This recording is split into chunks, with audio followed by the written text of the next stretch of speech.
Nebraska Public Media Sports, Nebraska's home for sports, is live from Memorial Stadium in Lincoln, Nebraska for the 2021 NSAA Football Championships.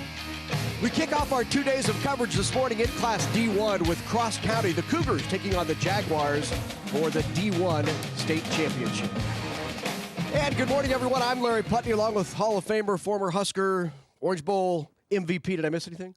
Damon Benning. I'm Larry Putney. It's great to have you with us here this morning for D1 football. We have 2 days of coverage coming your way. It begins this morning, but continues throughout tomorrow. So 6 days of championships over the 2 days. We'll get to D2 this afternoon. Tonight, Class B, Bennington and Aurora. Then tomorrow, C1, C2, and we'll close it all out tomorrow night in Class A with Gretna and Omaha Westside. Let's get started, though, with Cross County and Howells-Dodge. This game could go quickly if the season indicates anything. These two teams run 90% of the time. Yeah, only 45 completions between the two teams. That's 2 per game per team. So they will tote the mail quite a bit in this one, and they've got 2 good ones to do it, so why not play to your strengths? Yeah, let's start with Cross County's Carter Syme, who missed 3 games, but averaging 146 a game. Yeah, he has become a legend, all 1,700 yards. He's their do-everything guy. We'll see if familiarity breeds contempt. He missed the first matchup the first time around. He was not healthy. He appears to be trending in the right direction. He is a load and a workhorse. It is important to get him to the ground with every opportunity. Howells-Dodge is hoping that Levi Bellina is healthy. He was injured in the semifinals, but all indications are he's ready to go today.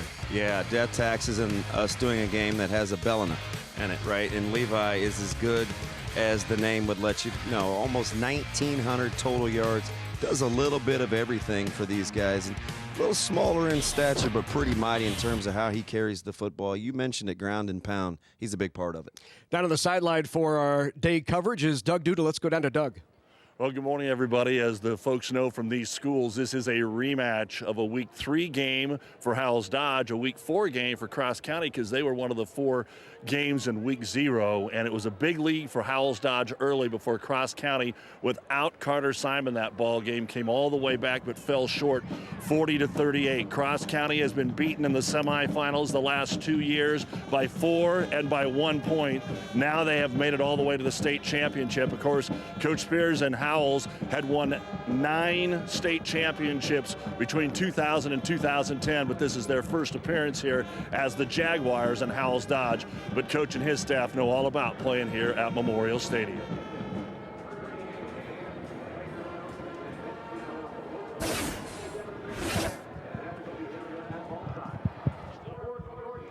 So here's a look at the schedule for the Jaguars of Howells-Dodge, 12-0 on the year. Talked about it earlier, they squared off earlier this season, 40-38, you see in the 3rd game, and that's a game in which Howells-Dodge was up 40-12.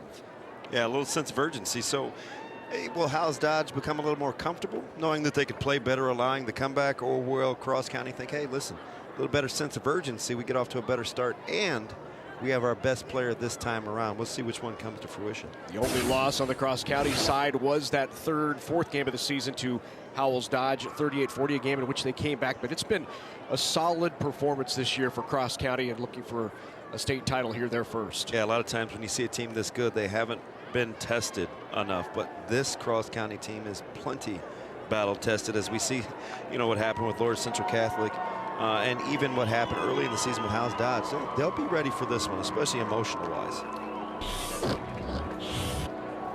Good crowd on hand here for both Howells-Dodge and Cross County as we get set for D1 State Championship football. Howells-Dodge, a team we're used to seeing here before. You mentioned it off the top.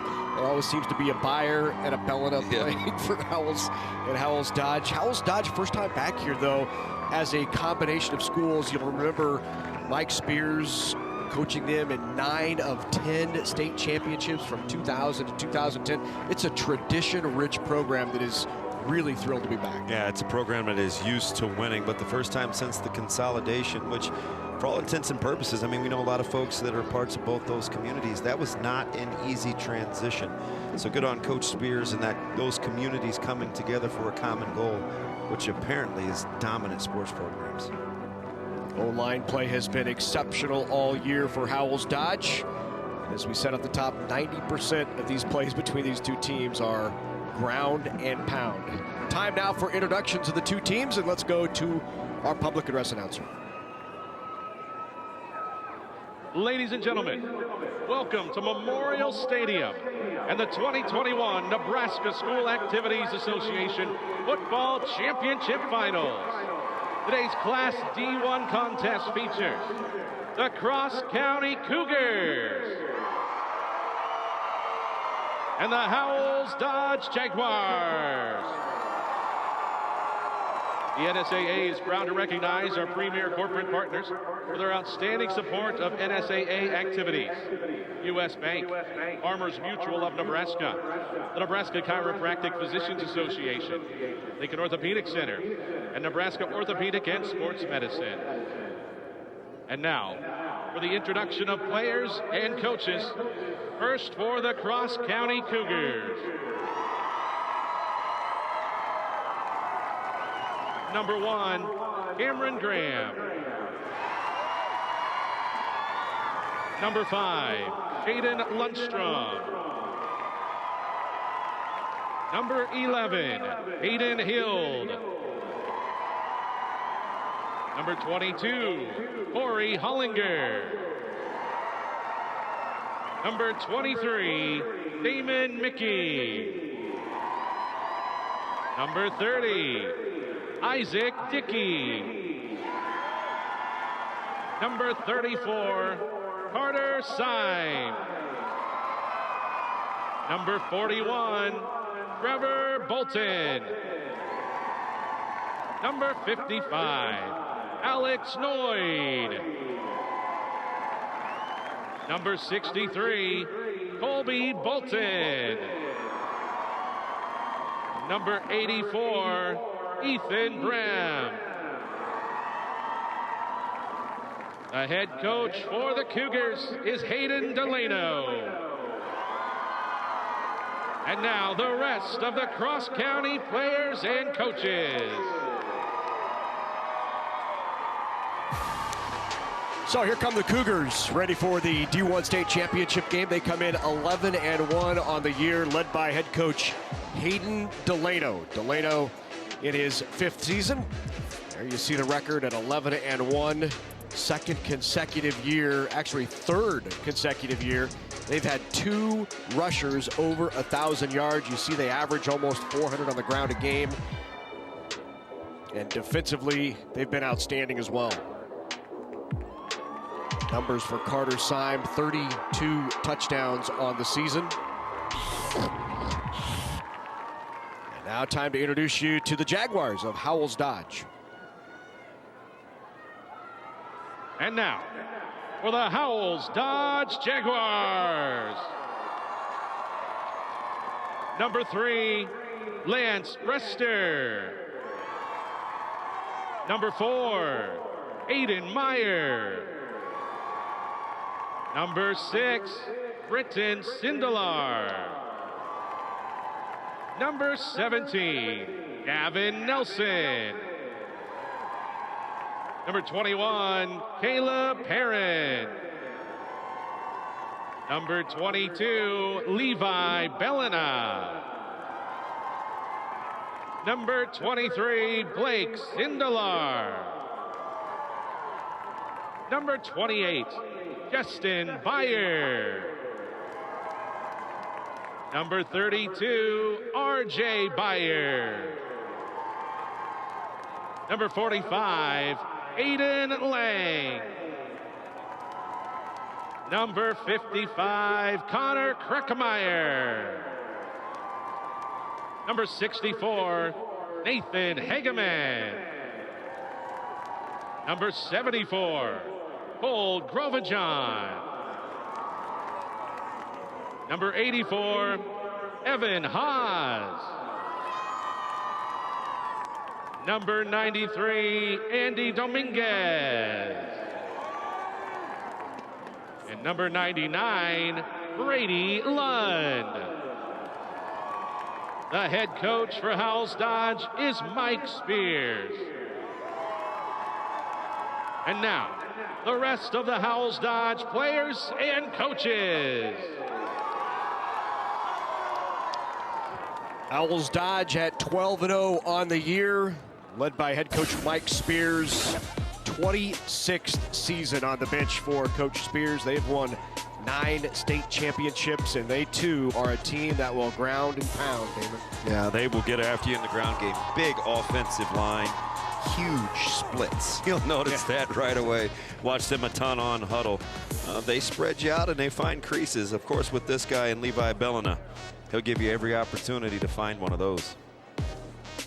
Here's a look at Howells and Cross County near Stromsburg, the school about 3 miles south of Stromsburg, 5 miles north of Benedict. It's a combination of those two towns that came together to create Cross County. How they got here, Howells-Dodge with the win over Dundee County, and Burwell, which had been in the state championship 5 of 6 years. Seems like any road to Memorial Stadium runs through Burwell. And Cross County with wins over Lawrence Central Catholic and Hitchcock County. Time now for our national anthem. On behalf of the Nebraska School Activities Association and its member schools, welcome to the 2021 NSAA State Football Championship Finals. Ladies and gentlemen, please rise and remove your hats to honor America as the Aquinas Catholic High School Septet, under the direction of Gabe Haberman, sings our national anthem.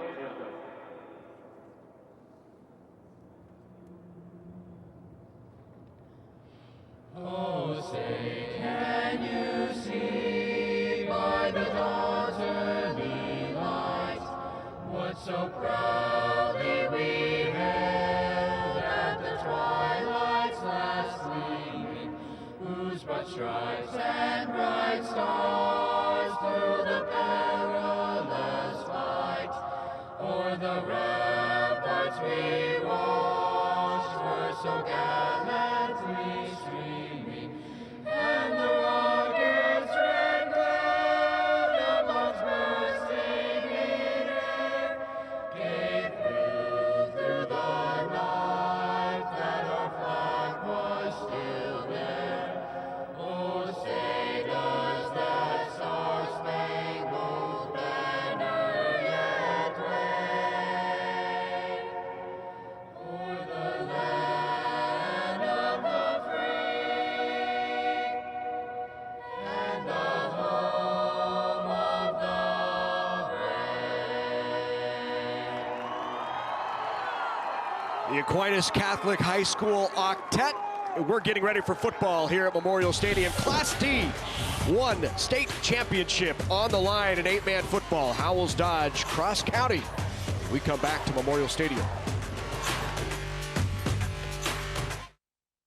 Constellation is a natural gas supplier helping inspire young Nebraskans through hands-on learning. Constellation has given more than $290,000 to 4-H and FFA organizations across the state, helping support youth in your community with opportunities to achieve real-world success. Because we believe that powering communities means empowering our future leaders. With Constellation, a contribution to 4-H and FFA is in the stars. The Nebraska Strong Recovery Project has been supporting Nebraskans impacted by COVID-19, from educators and essential workers to farmers and factory workers. If you or someone you know need crisis counseling, help is available from the Rural Response Hotline, 800-464-0258, or the Nebraska Family Helpline, 888-866-8660. Together, we are Nebraska Strong. Support provided by University of Nebraska Public Policy Center through a crisis counseling program grant. Have you heard about FAFSA? It's like a form you fill out. Fill it out and you get money for college. Easiest way to get money for college, hands down. FAFSA. It's a life hack. It's your way in. So you want to help me pay for college? I'm down. Heck yeah. Definitely. How is this not trending on all the things? It took me like 30 minutes to fill out. So easy. How much am I gonna get? This is a hidden gem. Fill out your FAFSA. FAFSA. Drink water, buckle up, fill out your FAFSA. All this grass, all this mulch, all these projects to do, they all get done with the Kubota BX Series tractor. The Kubota BX Series. Kubota is a proud sponsor of Nebraska High School sports on Nebraska Public Media. It's the crack of dawn, but it's never too early to get ready for hunting season. Acceleration, handling, and cargo room for work. The Kubota Sidekick. For more information and participating Nebraska Kubota dealers, KubotaNesports.com. No complaints on a mid-November afternoon, 37 degrees, just a slight breeze at about 12, but terrific football weather. Here's a look at our officiating crew. Pete Moreno, the referee, leads the way for this crew, which includes Rick Stromer, once again, our red hat here in these state championship games. I think Rick's been with us almost every year. How else would we fall in line? Right, exactly right. Well, somebody's got to tell us what to do and how to do it. So Corey Hollinger will kick it off for Cross County. The toss was won by Howells-Dodge. They elect to receive, get their offense on the field, and the kick goes out of bounds. So the Jaguars will have good field position here to start should they choose. Yeah, it's always interesting, right? Kind of the cat and mouse going back and forth. Do you make them kick it again, or do you take the yardage? Looks like Howells-Dodge will take the yardage. This is a powerful offense to be giving this kind of good field position to. So the quarterback, Gavin Nelson, trots out on the field, brings his offense. He is a 6-foot senior, 160-pound. Here are the impact players, not just Nelson, but also Lance Brester as well. 69 tackles on the year for Alex Noyd. Toss to Bellina. Bellina, who in just 3 drives in the semifinal game had 140 yards in 3 drives, 2 touchdowns, got injured, didn't play the rest of the game, and they still knock off Bobo. Yeah, we'll take a look at the replay here. Just toss right. You'll see a lot of student body right, student body left. They're going to line up, pitch it, and then pitch it again. Get a little boot action off of that, but you'll see right away Cross County feels like they have a good bead on what Howells-Dodge likes to do, but then again, it is no secret. There is Alex Noyd. You saw number 55 making the play. He leads the team in tackles.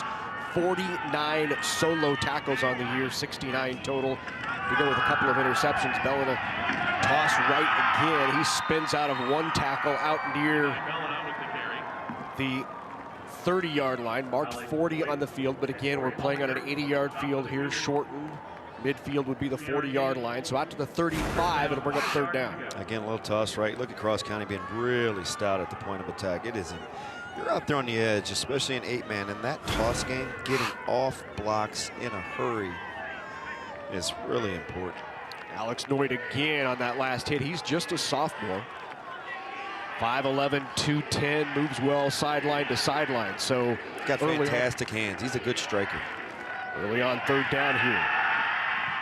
Fake the toss, will go downfield. It's floated out there into coverage, and it's going to be picked off. Intercepted by Cross County.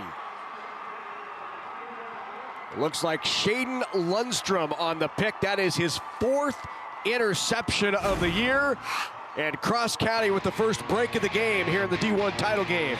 Picked by Lundstrom. It'll be their ball when we come back.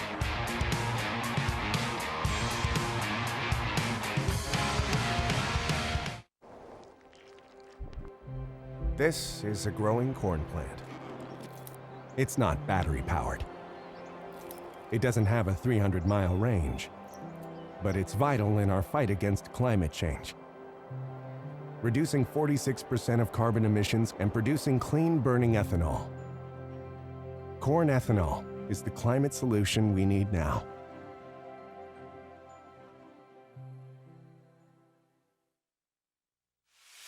Sometimes you just have to be a little stronger, go a little farther, be a little tougher. This past year was a test to see if we could step up and weather the storm together.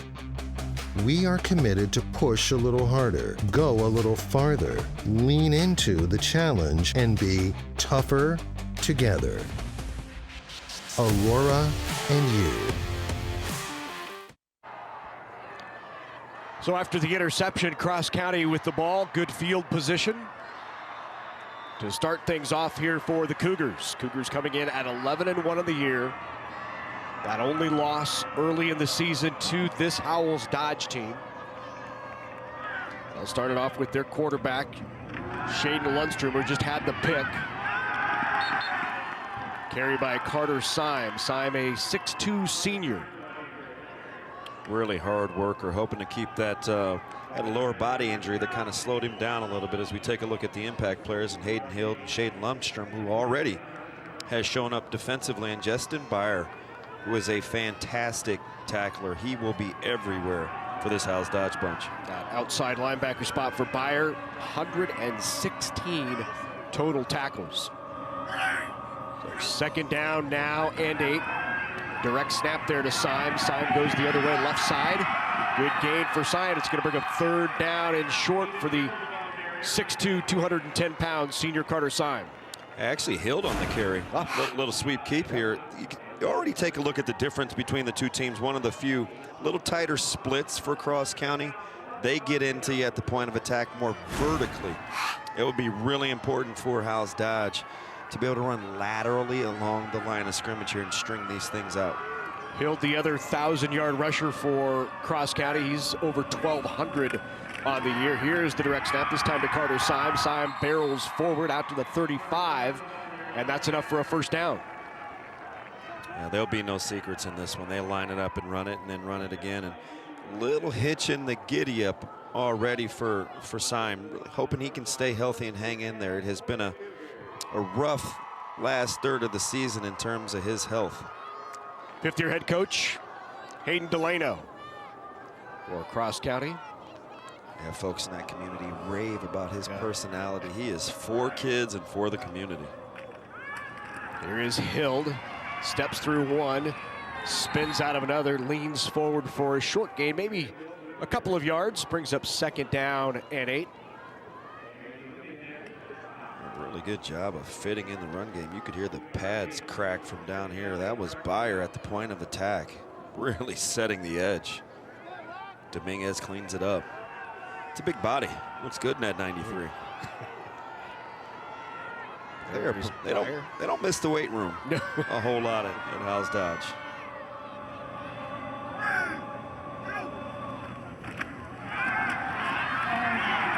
A good hit right at the point of attack. Big number 84, Evan Haas in there. He's a senior to make the play. A lot of lessons to be learned on how to play pullers here between these two teams. Kind of these edge run games where the edge is relatively short and 8-man, you have got to be able to take on big bodies in a hurry. Really good job. Yeah, third down and long here coming up. First time Cross County's been off schedule. Hild in the backfield. Hild will keep it. Goes to his right, has some room out there on the edge. What a play! Nice shoestring tackle. That was Beyer coming up there from the linebacker spot to make the play. Really good job of using, he leverages the ball and not the blocker. See, he keeps his outside arm free and shoots his shot, right? Really good job. How about this? If he turns the corner, he maybe can come out of the back end. Beyer just kind of understanding the integrity of the play. That's a fantastic tackle in the open field. Shaden Lundstrom will kick it away.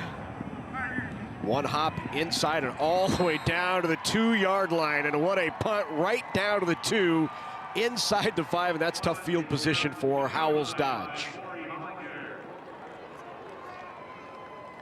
Well, this was a rematch for the state championship. Here is a look. These two played earlier this year, back on September 10th.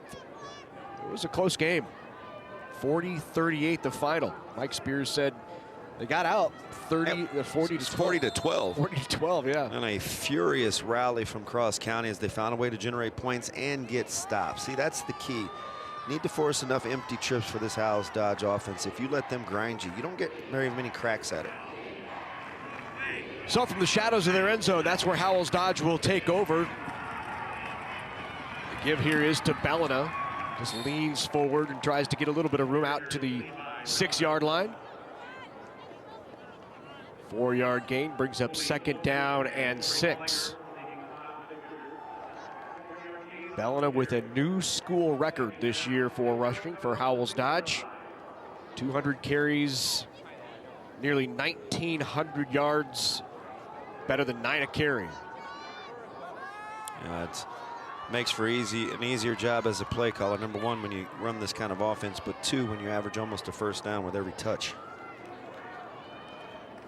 Give is to Bellina again. Bellina slides through out near a first down. He's going to be short. It'll bring up third down and maybe a couple. And here is Bellina and his career. Look back in 19, his sophomore year, 1,100. As a junior, 1,350 and over 1,900 yards here in 2021. Yeah, almost 4,300 yards and some change there. Boy, that is good work on an 80-yard field. Right. This offensive line has been terrific as well. Haas, Rovajon, Beyer up front. There's the give right up the middle. That's a quick hitter to Lance Brester, and Brester has enough for the first down. Ball came loose. Just a little front side dive, a little quick hitter, a little tear motion to get the back out. Oh, boy. It was almost self-inflicted there, wasn't it? Yeah, and there is instant replay. Well, that ball came out early. You want to take a look at that one. Was there a clear recovery? There wasn't there? Yeah, it was recovered by his teammate who knocked it out. Evan Haas knocked it out of the hand of Lance Brester and recovered it.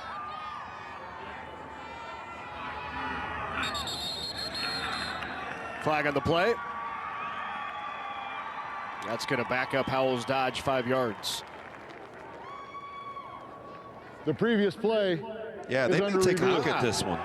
I thought so. See that yellow tape down there? Yeah. It's not a flag. It's to mark the extra point line. Now let's take a look at this. The ball is clearly out, but who recovered the football, I think, is what they'll take a look at. It looks like Cross County got it. They might have been in there late. You're right, Damon. I thought originally that Haas had jumped on it, but Haas kind of went over the top of the ball. It looks clearly out there. It looks like Brim recovered at 84. Watch him come in late and kind of scoop it up. I think that's Cross County's ball. It looked that way live. We'll see what the folks in the booth say. Getting in there late. That is a clear recovery from Brim. I don't see that well, but I can see that one. Great camera angles here, taking a look at it. Well, this is as good as it gets. And it's why replay is so valuable, right? They may need to borrow this crew for Saturdays and Sundays. Clear recovery. Well, you see his teammate knocked it out. Yep, friendly fire. Evan Haas. Boy, that's one of those we're huddling up like Howells-Dodge does with kind of that methodical pace. You would have almost liked to see them snap that ball relatively quick to keep that from going to review. Just a second year of the replay protocol, so here's a look. You can review plays this year. You can only reverse a call if it's indisputable, as typically is the case with almost any replay situation. And the automatic replays will happen on scoring, turnovers, timing errors, in and out of bounds, and a spot of the ball. Turnover is clearly one of those, so we're getting a look here. And the official's still under the hood checking out the replay.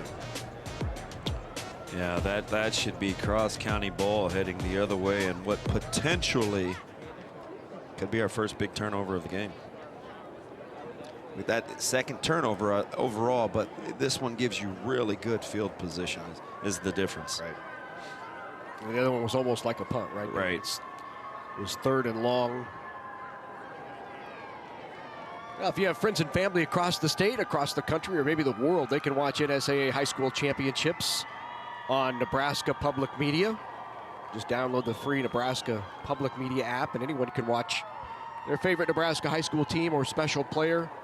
Live streaming is also supported through Apple TV and Chromecast, so an opportunity to watch wherever you are these NSAA high school football championships on Nebraska Public Media.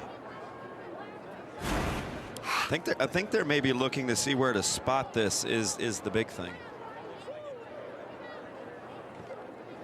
What yard line is that, Larry?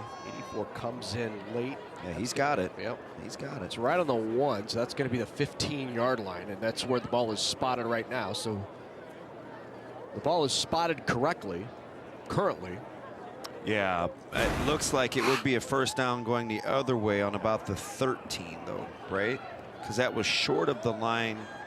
That was short of the 15-yard line, if I'm doing my math correctly. Be Cross County's ball on the 13-yard line going the other way, which is what I believe they'll say. So here's the ruling. We'll see if it's overturned. After further review, the runner lost control of the ball before his knee hit the ground. Cross County recovered the ball. It'll be 1st and 10, Cross County at the 14-yard line. So there was a clear recovery, and it is a turnover, the second turnover of the game for Howells-Dodge, but this one puts Cross County in terrific field position, and you're right, David, right at about the 14-yard line. A really good job by this officiating crew. It's a championship caliber game. You want to get it right. They took their time and ultimately made the right call. First down from the 14. Here is Hild with it. Hild gets piled up, and once again, Evan Haas right there to make the stop. Pretty impressed with Haas early on at the point of attack. He's got those long levers. He keeps bodies away from his. He gets you locked out with his arms. He's very good at the point of attack.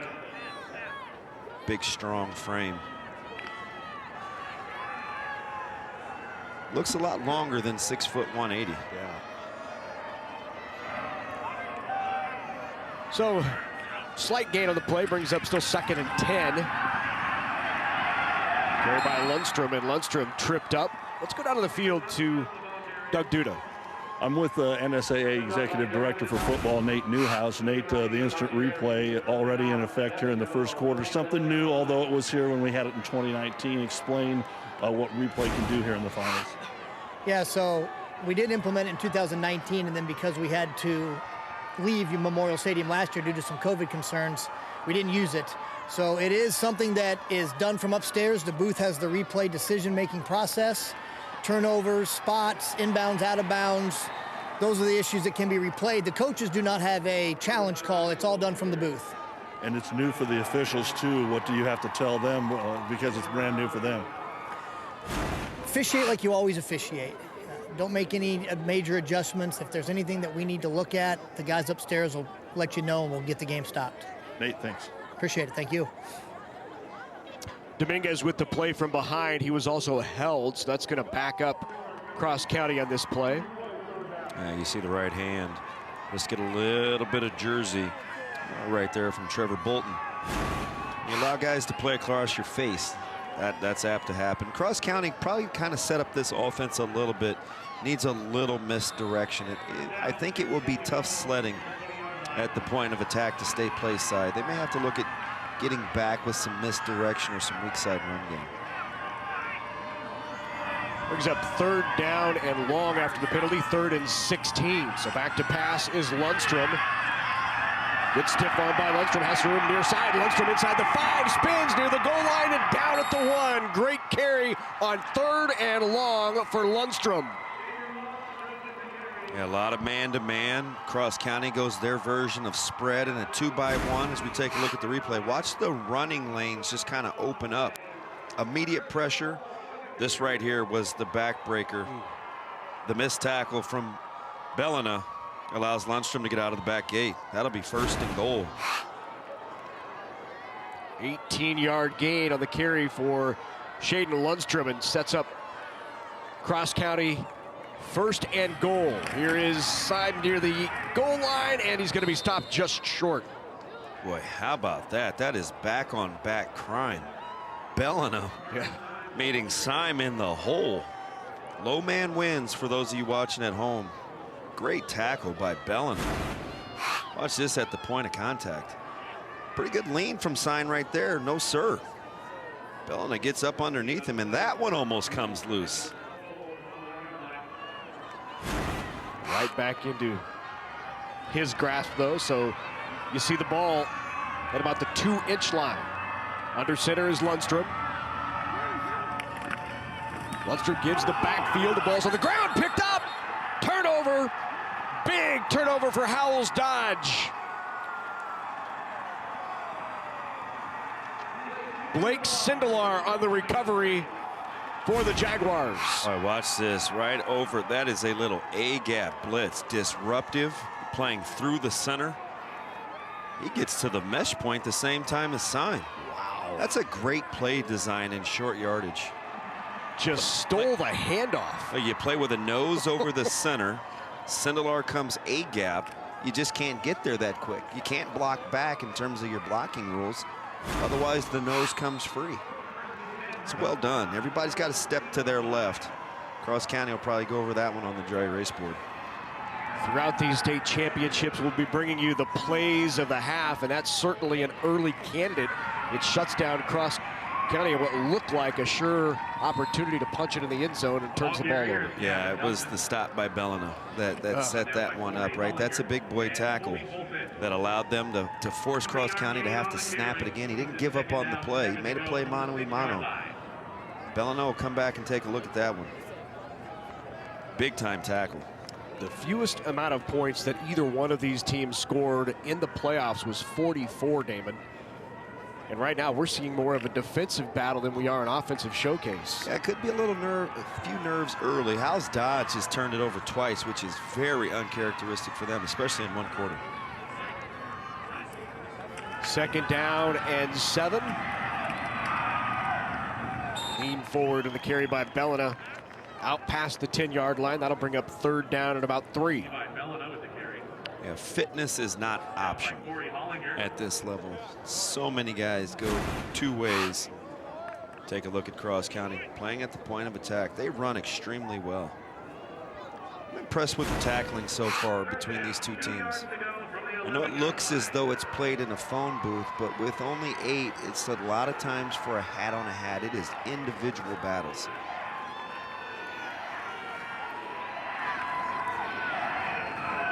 Third down here for the Jaguars. Toss out to Bellina. There's a skip through a couple, yeah. And right there again is Alex Noyd leading the way. Should be enough for that 1st down. Do you like that spot? Very close. Yeah, they're going to move those. And they do. Important 1st down for Howells-Dodge to try to get a little bit of room. They've been stuck down in their end zone.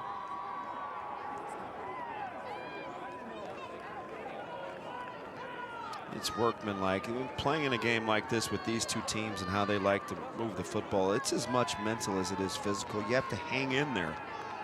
You're going to see a lot of the same repetitive things over and over. You can't break emotionally. Gavin Nelson back under center. The toss again to Levi Bellina, picking his way. Bellina, good gain on 1st down of about 6 yards as he's finally spun down by Carter Syme. And Corey Hollinger also there. Caught a glimpse of Coach Spears on the sidelines. Boy, he has been at this a long time. So poised, ton of experience. He never seems to get too rattled. It wasn't gray the first time he was down here. No. What was that, 8 or 9 championships ago? I mean, that'll happen. That's right.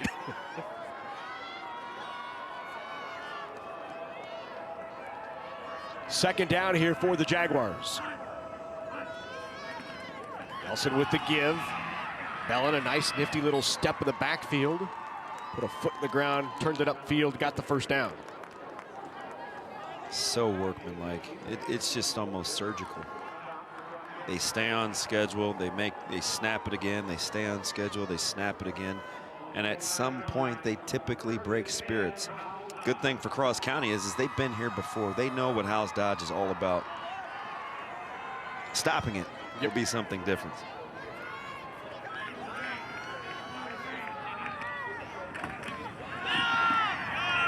Into the hole, and he's met by 3 defenders. Noise is there once again, along with Waller.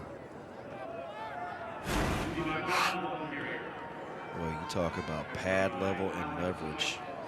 3 helmets on Bellina, 1 low, 1 high, 1 bringing the wood. You got to corral a talented back like this. And you just don't get out of bed and run for 1,800 yards. Bellina's really good at what he does.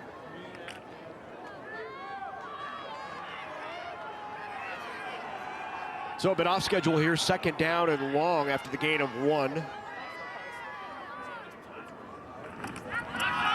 Toss outside, this time to Lance Brester, and Brester with a nice gain. That's out near a 1st down.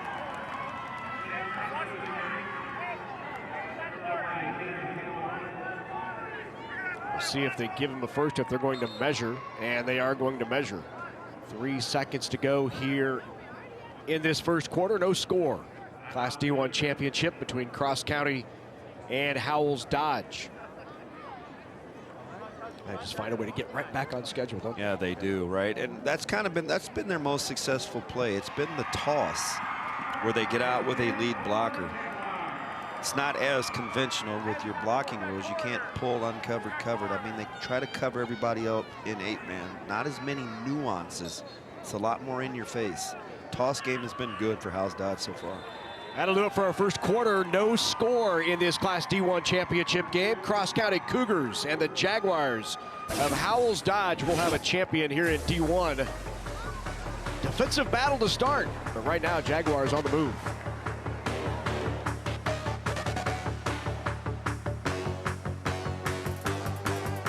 There is a place that gives you the freedom to find your frontier, a place to explore and surpass boundaries, a place where you can be yourself and discover your potential, a place where ideas are as open as the land surrounding you, a place where you can rise above to see the possibilities in what lies ahead.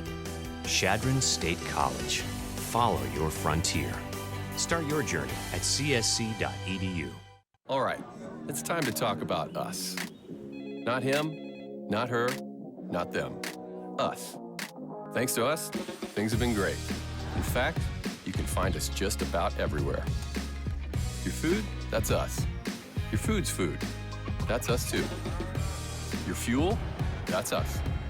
And should anyone out there happen to doubt us, by all means, just watch us.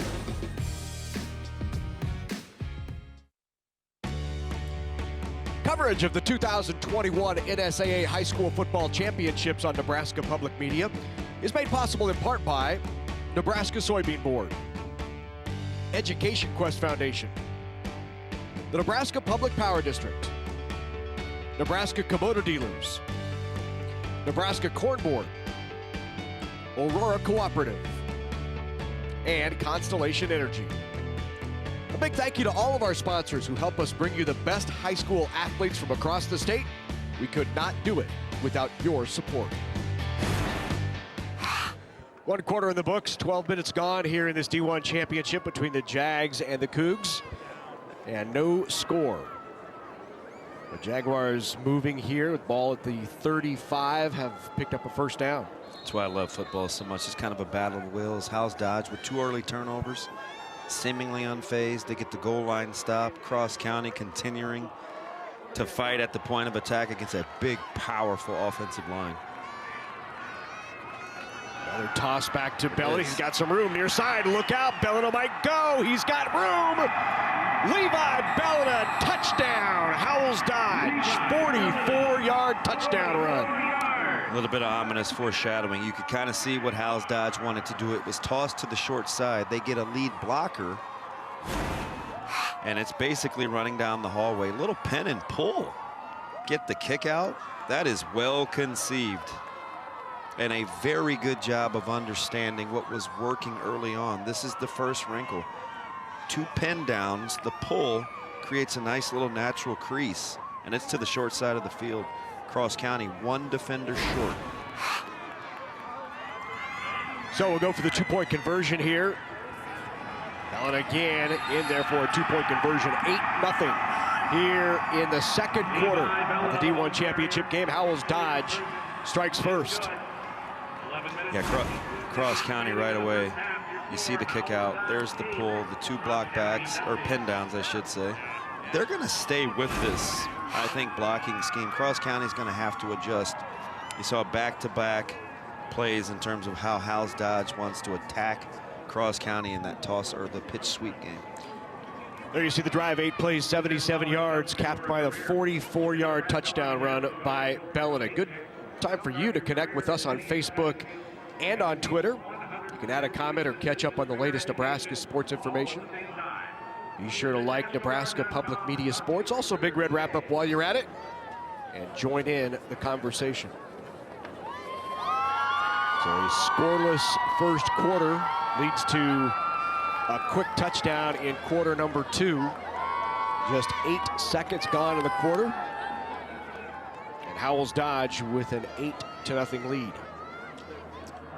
Really impressive in terms of Coach, did you see finding some nuances. Yeah, he was at practice this morning.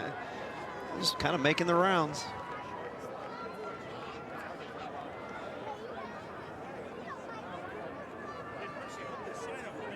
So back to receive now is Shaden Lundstrom, the only man deep for Cross County.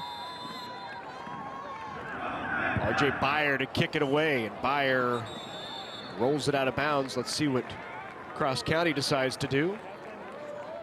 They may, they're still deciding. Nope, they're gonna make him kick it again. Yeah, see, it's funny. We talked about that early on, right? With the first kick that went out of bounds with Cross County. It's always it's a little cat and mouse. Do you make them kick it again if you like your return game, or do you just take the yardage? Cross County, unlike Howells-Dodge, who took the field position, says, I'll kick it again. I like our return game.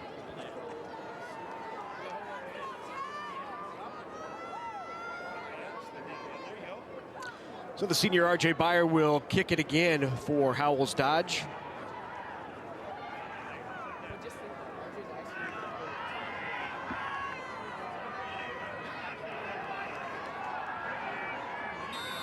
And back deep still is Shaden Lundstrom.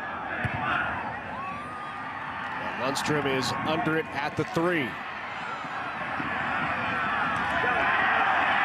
Slips through the first tackle, out past the 20 to about the 21-yard line. Let's go down to the field to Doug Duda.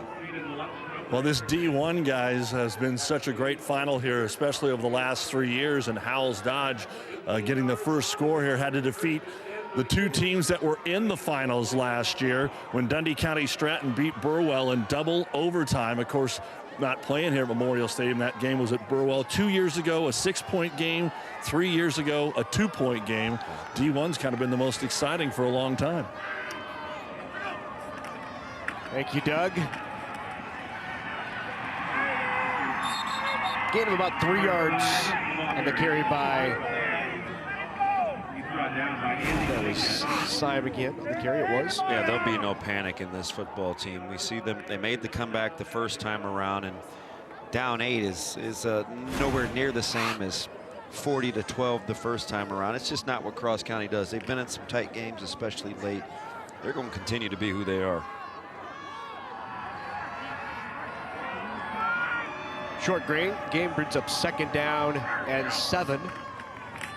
Here is Hilt. Check that is Lundstrom with the carry. Lundstrom trying to break a tackle, but a good shoestring tackle by Gavin Nelson. Comes up from the quarterback.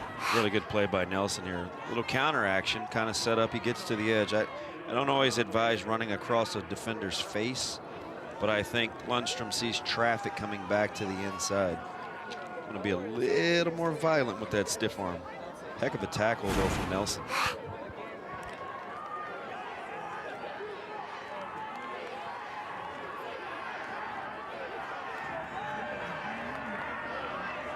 Third down, 4 yards to go for the Cougars.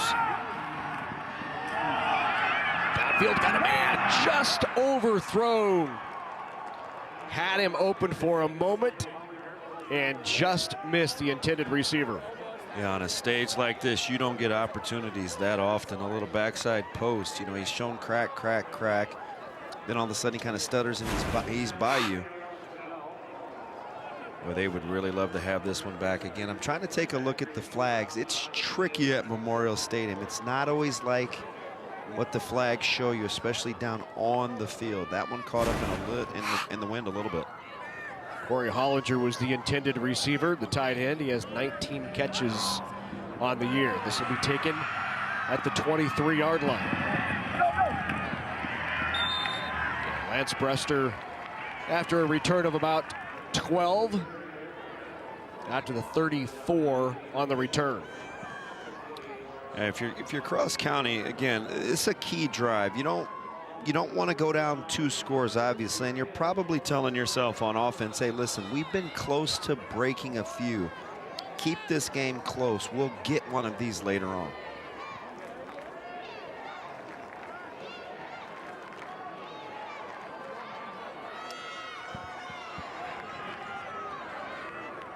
See those great big splits again for Howells-Dodge.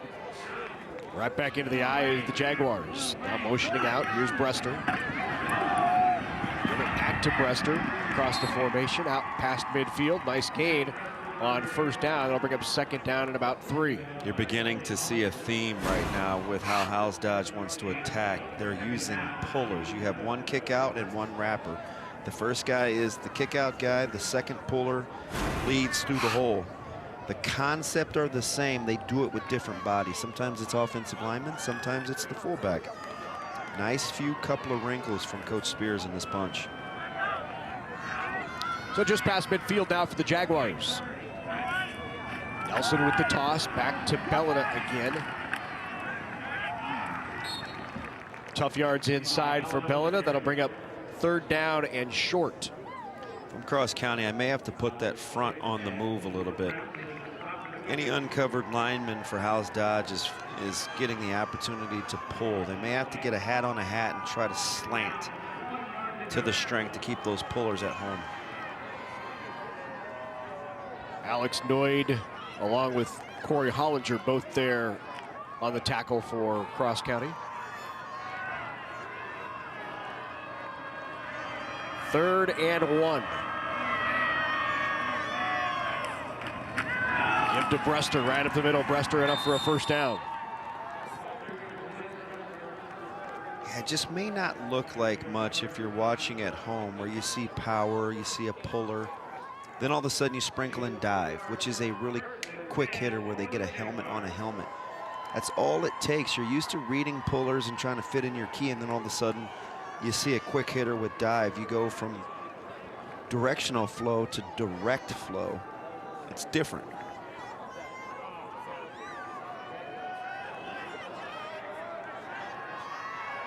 Howells-Dodge on the move once again here. Up 8-0 after that touchdown of 44 yards by Bellina. The keep here by Gavin Nelson, who tries to get the quarter. Nice gain on first down. Forced out of bounds by Shaden Lundstrom on the tackle. I like Lundstrom's versatilities. Tough. Plays the quarterback spot extremely well. Really good on defense as well. 46 solo tackles for Lundstrom on the year. 61 total. Picked up his 4th interception of the season earlier in this game.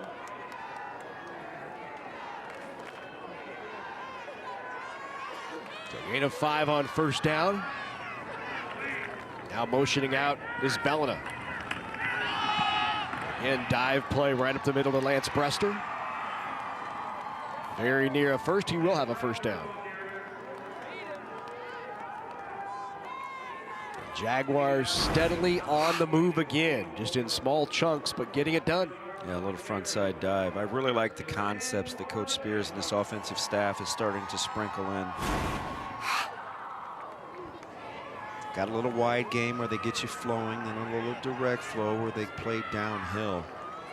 Really starting to dictate tempo along that offensive line.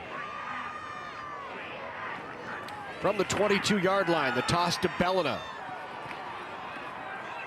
Bellina dragging the tackler, Lundstrom, who came up to make a play. Nice gain on first down. Another plus yardage on first by Bellina. Yeah, a little hidden yardage there too. Contact was made after about a 2.5-yard gain. A little lunge and a little slippery shoulder turn. And all of a sudden it's 2nd and 4 as opposed to 2nd and 7. Big difference when you can stay on schedule.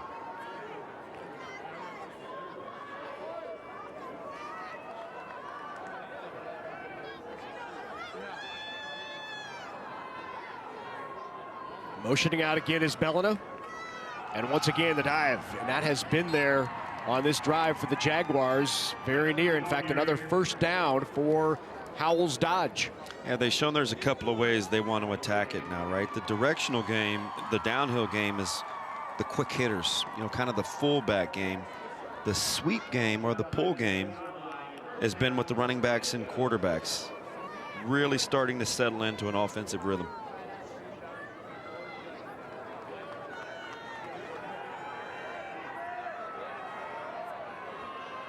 Mike Spears in this head This staff have been here before. 9 state championships as Howells, looking for the first as Howells-Dodge. Stepping through one tackle. Good pressure in the backfield, but could not bring down Bellina, who stepped through. I really like Cody Bolton's game for Cross County. He does a really good job. He tries to squeeze, keeps his shoulders square. Really good technician. He's a little undersized. I say that knowing he goes 5'10", 201, but good center of gravity. So with the stiff arm, Bellina turns the loss into a 4-yard gain, 2nd down and 6. And the toss again to Bellina, right side this time. Shifty for Bellina there, who could have been dropped again in the backfield for a loss by Damon Mickey. But a short gain will bring up 3rd down. You see the triangle when they corral Bellina here. They don't give him the two-way go, right? 2 defenders, 1 in front. Really limits. This crease looks like it's there. Really good job of coming off that block right there for Cross County, which was Cody Hollinger. Coach Delano right there taking a look. It's a calm, cool customer. So 3rd down. They can get a first, but it's about 2 inches from the goal line. So for all intents and purposes, 3rd and goal, they got it. Another dive right up the middle, and the touchdown for Lance Brester, and Howells-Dodge with a 2-touchdown lead. The quick hitter, guess from who? The fullback position as we take a look at it. It's just on you in a hurry. Didn't have to block the end man on the line of scrimmage. They just get 2 good down blocks. They get right in his hip. Down, down. He stays inside of that. Really nice concepts. I'm impressed.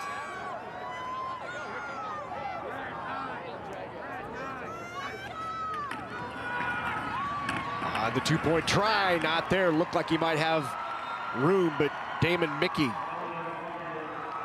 comes charging in there to make the play.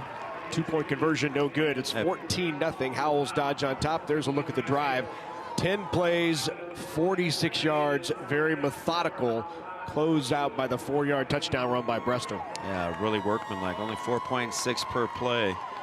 But, you know, it's what Howells-Dodge does. So I'm going to go back and circle that play by Mickey. That's a good tackle to keep at a 2-score game, a conventional 2-score game at 14-0. Really another good tackle at the goal line to stop momentum. Coming up at halftime here in this D1 title game, we'll talk NSAA softball with Dan Master of the NSAA. Take a look at our play of the half. We've got an early candidate for it, maybe a couple. First half highlights and stats also coming your way during halftime of this D1 state championship between Howells-Dodge and Cross County.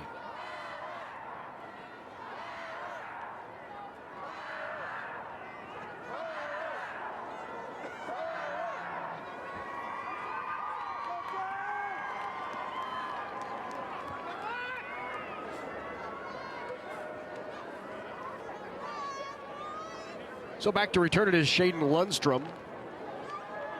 And with 5:04 to go here before halftime, Cross County will try to get on the board and cut into that 2-touchdown lead of Howells-Dodge. Through the end zone, no return for the Cougars. Yeah, he is very capable with those kickoffs. I watched him a ton on Huddle. It's whenever he gets ready, and as much as they score, he gets a lot of cracks at it.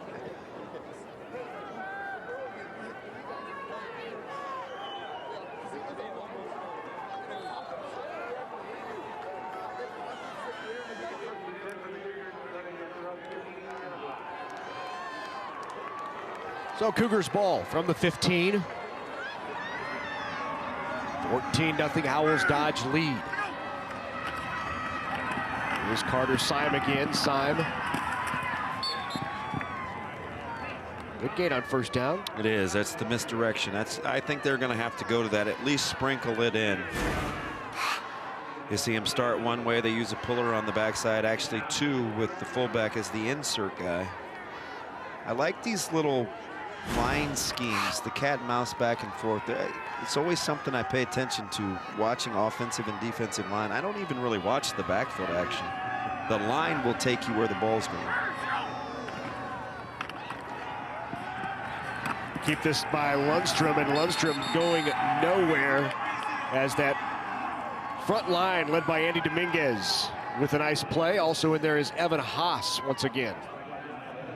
Like to tell ball carriers, when you see a puller, you have to act as though there's a camera in his back end, and you always want to be in the photo. Right there, your QB wants to stay inside of that as opposed to bouncing it. Give yourself a chance at a 3rd and short as opposed to 3rd and 5. Numbers here early on telling the story. 140 yards on the ground for Howells-Dodge. Just 52 right now for Cross County. They'll drop back to pass. Lundstrom looking downfield. Can't find anyone. Under pressure. And just gets rid of it. The pressure in the backfield by Justin Byer. Yeah, he may have had a knee down before he got that ball off. It's a really good job of trying to keep that play alive. Watch him scramble. Right now you're saying scramble drill. Yeah, I thought so. How about our see, our guys in the truck are just showing off now. Like, that is that angle. Right, you're gonna take a look at it. So there will be a replay, and based on what we have seen, this will back up Cross County. They're just on it. Yeah, this will be another one of those no-brainers. Right now, as they take a look at the replay, they'll be trying to figure out where to spot the football here. How about this tackle? Crowd here at Memorial Stadium just seeing on the big screen as well. They realize the same, that knee was down, and it looks like it's going to be at about the 9-yard line. That'll back him up 6 yards. Took about 2 series to figure out why Justin Byer has 116 tackles coming into this one. There are a couple of times I'm watching huddle, and I just replayed it. I'm like, is that 28 again? Is that 28 again? Is it? And sure enough, it's 28 again. How about the corral? We call that the bite. You see, he wraps his arms and he pulls the legs together. This is a textbook tackle. Look at this. There's the bite right there. And there is the shot that shows you ball still in hand, knee down, inside the 9. So that should be spotted right about the 8.5-yard line. Definitely what makes Nebraska public media some of the best in the business. I mean, there's a reason when folks come in to do national broadcasts, hey, your crew is plenty good. That's right. Yeah, yes, indeed. Yes, they are. How about that? You need angles, they've got angles.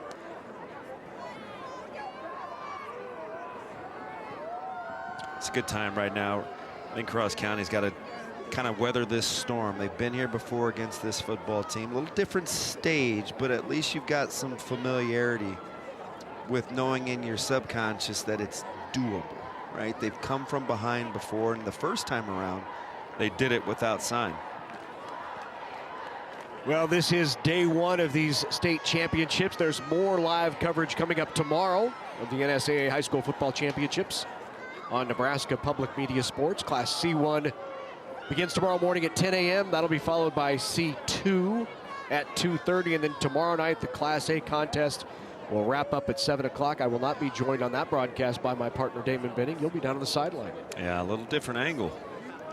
I'd much rather be, I love you, but I'd much rather be down there coaching. After further review, the quarterback's knee was down prior to the pass. The ball will be placed at the 14-yard line. It'll be 4th down. Game clock operator, please set the clock to 3:40. 3 minutes and 40 seconds. Thank you. Color me impressed. This crew is for not having utilized replay like this before. They have been extremely efficient and on point. So it was down at the 13, which backs them up 3 yards. Lundstrom boots it away. That'll be taken by Lance Brester at the 30. Brester to the far side, has some room, slips a tackle. Brester, great return by Lance Brester. 26 yards on the return for Brester inside the 25 down to the 24-yard line. And Brester doesn't need much, does he? How about getting in the crease right there? That's skinny. That's only about 2.5 yards. He made his mind up, and he hit it. I think we kind of undersell what it takes to be a good punt returner. Sometimes it's just the willingness to be decisive. Go. Just hit it.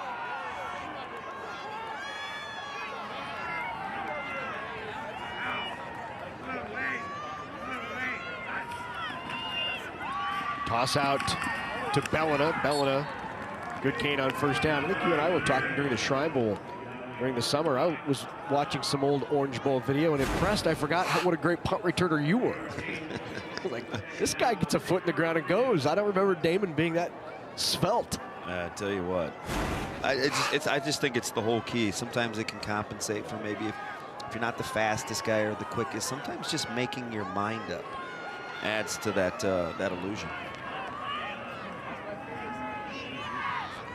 2:45 and ticking here in first half action. Howells-Dodge already with a 2-touchdown lead, trying to add to it. And there's Bellina again, putting a shoulder pad down, driving ahead. And that's enough for a first down for Bellina. That's a beautiful example of running behind your pads. Watch Bellina go into contact. Right there's the crease. He gets back vertical. Low man wins, and his feet just keep moving. That's a heavy, heavy run. So he did not pick up a first down, make it third down and about a yard to go.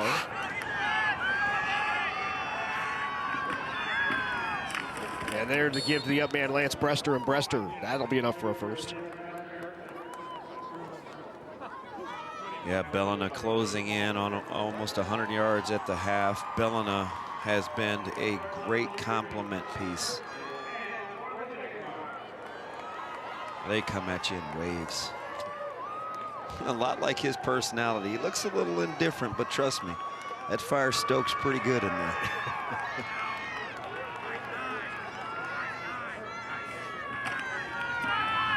Here's the toss, right side, some room. Steps out of bounds. Inside the 10. Inside the 8-yard line. And clock stops. Watch 28 here, Justin Byer at the point of attack, just continuing to drive bodies. You get a quarterback as a lead blocker, and then Bellina as your bell cow. It's a lot going on at the point of attack for Howells-Dodge. I'd like to maybe see that weight room. That gives Bellina an even 100 yards here in the first half. There's a toss out to Bellina, has some room out there in the corner. Bellina in there for the touchdown. And Howells-Dodge in control here in the first half. Student body right, student body left, just toss. Quarterback is your lead blocker. He kicks out. That's a little QB on QB crime. That's all Bellina needs. Well, I'm impressed with his pad level. Watch him sink his hips. Yeah, that's how you go into contact, young man. That is an awesome camera angle. That might just be the running back in me. That is great pad level. So the 2-point try here for the Jaguars. Bellina again will not get it. But 20-0 is our score. 1:37 to go here before half. And Howells-Dodge, which got out to a big lead the last time these two teams played, has jumped out to the 20-point advantage, and there are the numbers for Levi Bellina. A couple of touchdowns, 107 in the first half. Pretty impressive, that's for sure. Just keeps coming and coming and coming, and eventually that dam usually breaks. Bellina with 1,884 yards coming into this game, so needed 116 to break 2,000 for the year. What did we talk about in the open? 2 pass completions per team per game. Right. Exactly 0 yards via the air today. And no completions, I believe, right? 0. Well, they're on cue. At least they're consistent. They've each thrown once, though. They've attempted both. Yeah. So.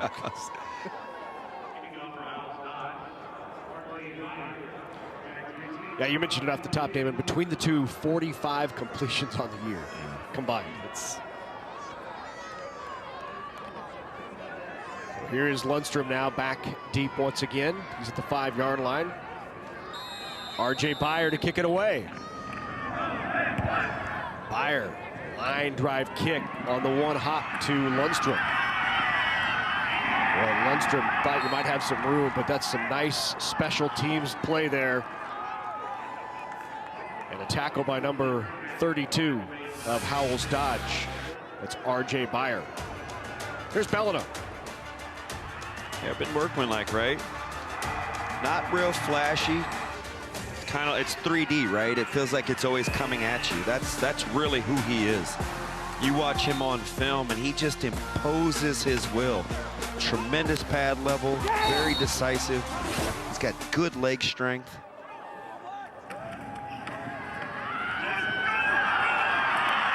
Good move and a first down. Nice carry, biggest play of the game for Cross County. And their running back, Carter Syme. Wait, don't kid yourself. Listen, there is some violence going on up front. Look at this, just helmet on a helmet. Syme finally gets a crease. I love seeing quarterbacks be physical on both sides. We've seen them as lead blockers, good tacklers. This time it's Hild with the carry. Hild's got some room. Hild had the quarter there. That's enough for a very near, we should say, a first down. Yeah, a little tempo here from Cross County. We see Bolton out pulling, number 63 for Cross County. He's done a little bit of everything for these guys today. Again, if nothing else, you can appreciate the fitness. There are no plays off at this level. It was enough for a first down. 1:07 to go here before half. A little more urgency here on this drive for Cross County. And more zip. There's Syme again as he comes to the near side. Carter Syme with the carry down to the 20-yard line. So maybe Cross County are one of those teams where they get the heart rate going the worse the situation is, right? They wait to get behind, and then all of a sudden they're playing with pace again, playing with pullers, using this kind of action, trying to get out in space. There's the big fella in the open field. And a timeout taken by Mike Spears of Howells-Dodge. 3 plays, a couple of first downs, and Cross County has something going here right before half. Yeah. Really interesting to watch the body language, right? It's almost like it was 21-0, and you feel like you maybe see some slumped shoulders, but no. Cross County, and a lot of that is just Coach Delano's personality, right? You talk to so many people that know him, that work with him, that he has coached. Just his enthusiasm and his glass staying half full is really who he is. Well, you can watch Nebraska Public Media Sports anytime, anywhere on the Nebraska Public Media app. We have live streaming of today's game. There's also a lot of other content, college player profiles, full-length episodes from Big Red Wrap-Up, so much more. Just download the free Nebraska Public Media app today and tap into the action. Action continues here in the D1 title game. First down. Back to throw. He's got it. Has a man open downfield, turns, and still in the air, incomplete. Had him early. You just want to get that one out in front. Lance Brester got his head around in time to tip it up in the air, nearly a pick. Yeah, you can tell. You look at the replay at the tail end, you could see he was behind his defender. A little Chevin Wiggins kick there. A really good job of playing a ball in the air. It's a tough skill, and I like how he used his inside arm. It has a greater reach than the hand closest to the receiver. Well done. Step through the tackle, good stiff arm, but the rest of the defense is not far behind, and Levi Bellina, along with Haas on the tackle. Yeah, Syme won't make excuses. He just does not appear to be feeling 100%. That left leg heavily wrapped. You see the brace. It's good balance here. Coach Solich would be proud with the old hand in the dirt, keep your balance, but just a host of Howells-Dodge Jaguars. Timeout on the field. We'll go down to the field to Doug Duda.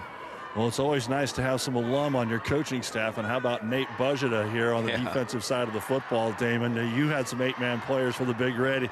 He got away to Iowa. Drew Ott kind of in that same time frame from Giltner. Some of these 8-man guys have made a really good living at the collegiate level, and now he's hoping his defense can pitch the shutout here in the first half.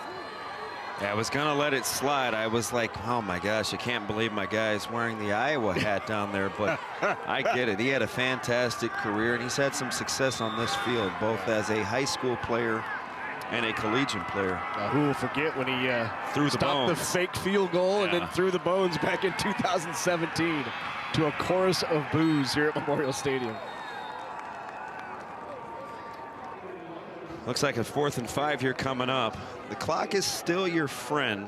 33 seconds. It won't be an issue. There it is.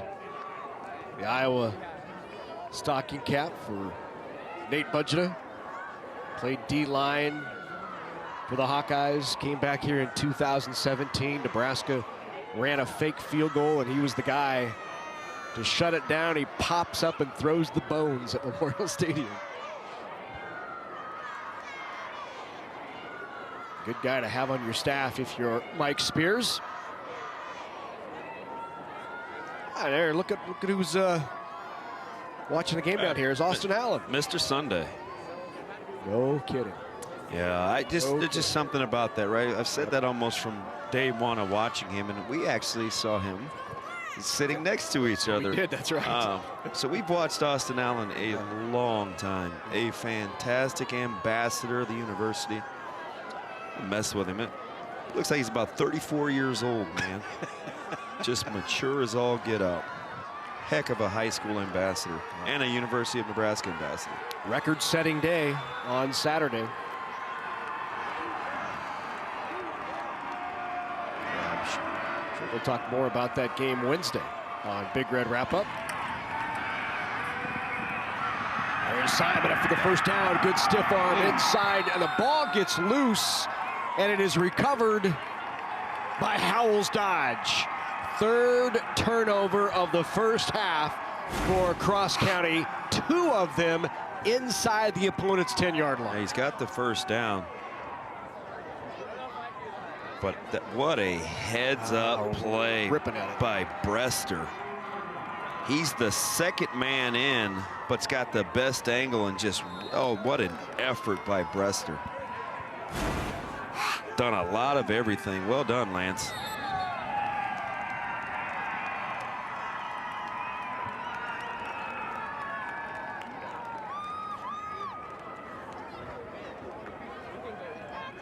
So both of the turnovers from Cross County deep in their own territory where they were getting ready to punch it in. Yeah. But keep your composure here. Obviously, Howells-Dodge feeling really good about this first half. If you're Cross County, you're looking at opportunities lost. 2 different speeches. Doug Duda is down to the field with Coach. Well, Coach, what was it like being back here at Memorial Stadium? You've got a very good first half under your belt. You know, the kids played great that first half. We a couple turnovers kind of hurt us a little bit, but we rose up and made plays when we had to. Right there at the end, getting that strip and getting the ball back, that was huge. You also had a big strip down inside the 1-yard line that led to your first touchdown. Yeah, Blake Sindelar made a heck of a play there. He shot through the gap and was able to actually kind of almost steal the handoff, and that was big, you know. But the play before, we had a stop where we held him at about the 2-inch line, and so our kids are playing great right now. We got to do it for another half. Anything different that cranked up your offense there in the second quarter? We changed up our blocking scheme a little bit, changed up the play calls a little bit, and I guess I got a little bit smarter.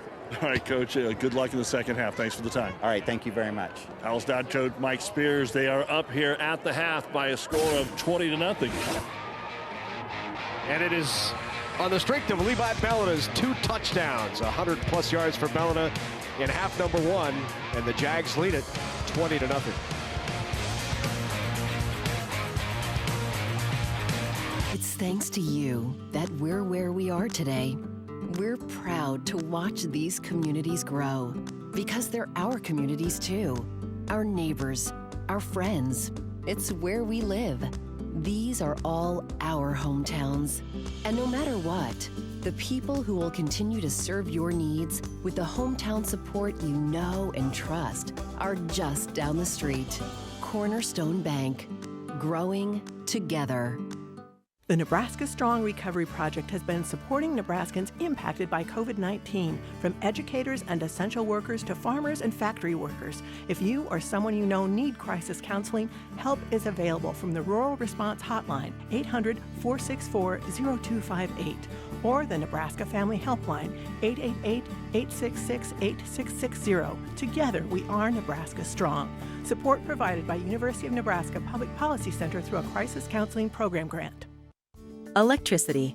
It makes life easier, more productive, brighter, possible. Yet we only think about it when we don't have it.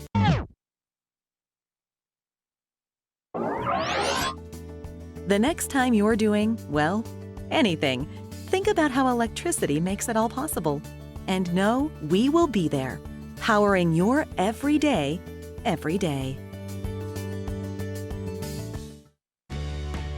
Coverage of the 2021 NSAA High School Football Championships on Nebraska Public Media is made possible in part by Nebraska Soybean Board, Education Quest Foundation, the Nebraska Public Power District, Nebraska Kubota Dealers, Nebraska Corn Board, Aurora Cooperative, and Constellation Energy. A big thank you to all of our sponsors who help us bring you the best high school athletes from across the state. We couldn't do it without your support. And we're back at Memorial Stadium. The score at halftime, Jaguars on top in the D1 title game, 20-0. Pleased to be joined now by Assistant Director at the Nebraska School Activities Association, Dan Master. Dan, a good fall season so far. It's been great. Yeah. Yeah. It's kind of nice to not deal with so much COVID, True blessing. pressure. Right? Oh, yeah. Yeah. Schools have been able to have a more normal fall, and we saw that with softball. Yeah, absolutely. Let's talk softball a little bit. State championships. You had another great one. We did. Couple of the highlights. Class A, Lincoln Southwest, Lincoln East, all Lincoln final. That was fun. Great crowds on hand for both of those. Lincoln Southwest offense, just great to watch. Scott dominating Class B. Scott might be one of the best teams in the state, any class. And then Class C, we had Bishop Neumann defeating UTAN Meade. UTAN Meade made a nice run down the stretch, came out of that loser's bracket side and almost got him. But Bishop Neumann came out victorious. Yeah, talk about some of the changes in Class B. They kind of mirrored what C1 was doing with the single elimination. Talk about that structure and what do the coaches seem to like about it? Yeah, so Class C had adopted it previously. The membership voted on a single elimination sub-district round followed by a best-of-3 series on that Friday of districts. Class B mirrored that this year. And I think a lot of the schools like it. It cut down the amount of travel they had. They were only out of the building one day for sub-districts, and then the winners of those sub-districts played that best-of-3 series on Friday and being really good for the sport. Here are your state champs, and you mentioned the Class A was an all-Lincoln affair, which is unusual in softball. So many times that's been dominated by some Omaha teams. Yeah, it was great to see. I had not seen that in my years here. Yeah, so Lincoln Southwest wins it in Class A. In Class B, it was Scott, and you saw in Class C, it was Bishop Neumann. So talk about just the overall general feel of having the state championships back again, in Hastings, and what a terrific job they do. They do. They've done a great job. Continue to get great feedback from schools as they attend, fans, and also just community members within Hastings. Whenever they want to make an improvement or there's a push to make an improvement, they step up and do that. Yeah. So tell us about the future. I know the sport continues to grow. Numbers continue to grow in softball. It does. Yeah. We're adding about 1 to 2 teams a year, which is great for the sport. And I tell you what, we get so many college coaches attending our state championship because it's in the fall, so these college coaches can come recruit. We've got some really good softball being played in Nebraska. Yep. So once again, Dan Master, Assistant Director of the Nebraska School Activities Association. Softball's his responsibility. Thanks for joining us. Thanks for having us. Here at halftime. Another great softball season here in the state of Nebraska. We're at halftime of the D1 championship game. Jags and Cougars. We'll have highlights when we come back. Opportunities. They're found here, and here, and here. They inspire her, motivate him, prepare them. And when those opportunities start here, they can take you anywhere. Wayne State College, where opportunities today prepare you to lead tomorrow. Explore WayneStateCollege.com.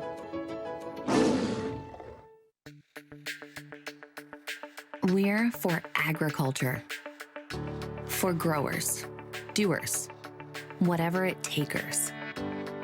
We're for doing things with purpose. We're for the little guy with big guy dreams. We're for agriculture. We're for you. Nutrien Ag Solutions.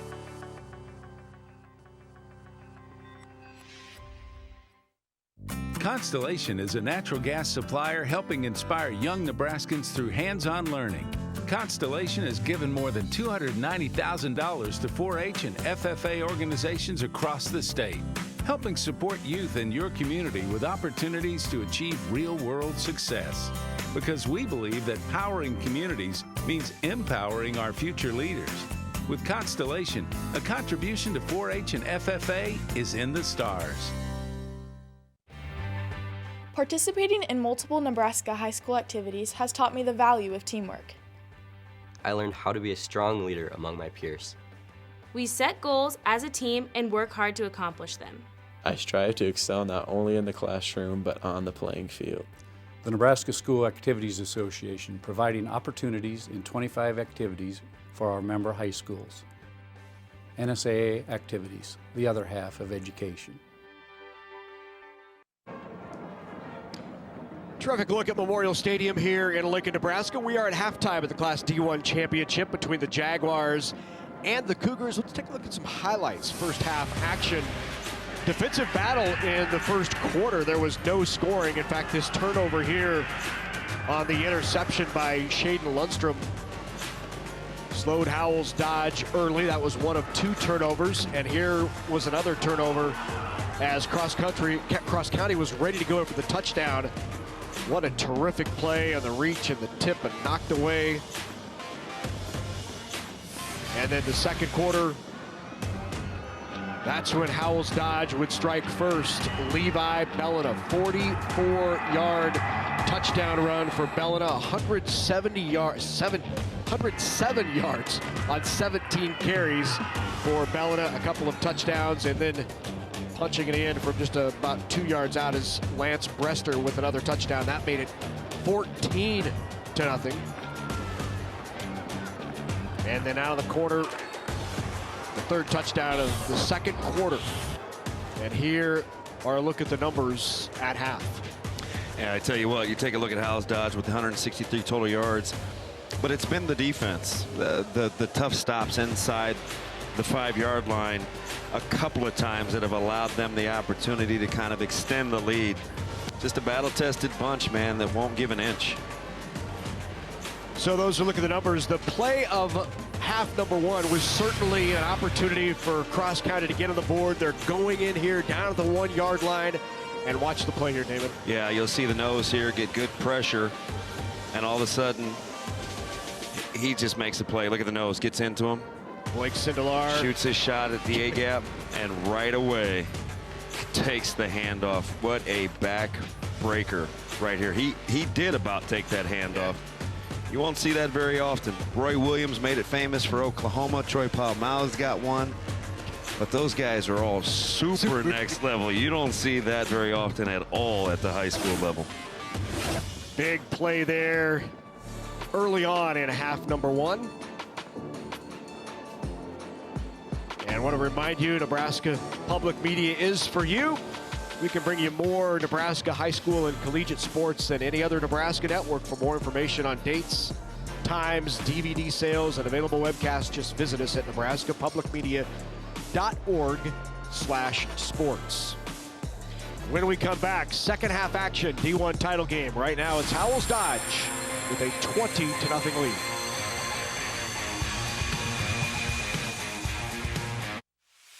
Sometimes you just have to be a little stronger, go a little farther, be a little tougher. This past year was a test to see if we could step up and weather the storm together. we are committed to push a little harder, go a little farther, lean into the challenge, and be tougher together. Aurora and you.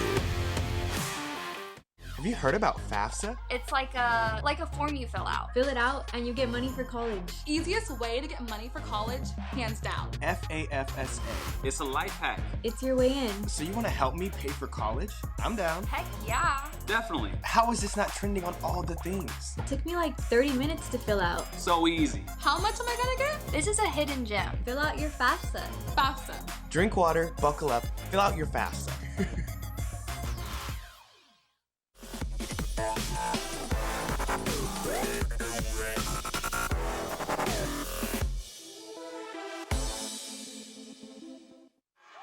Live streaming for the NSAA championships are also available at the Nebraska Public Media website and on the free Nebraska Public Media app.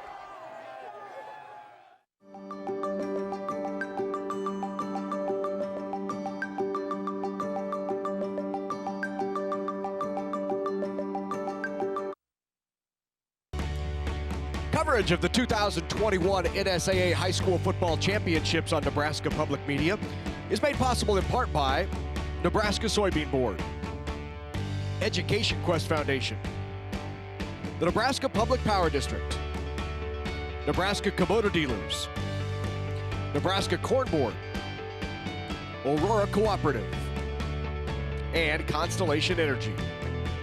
A big thank you to all of our sponsors who help us bring you the best high school athletes from across the state. We could not do it without your support.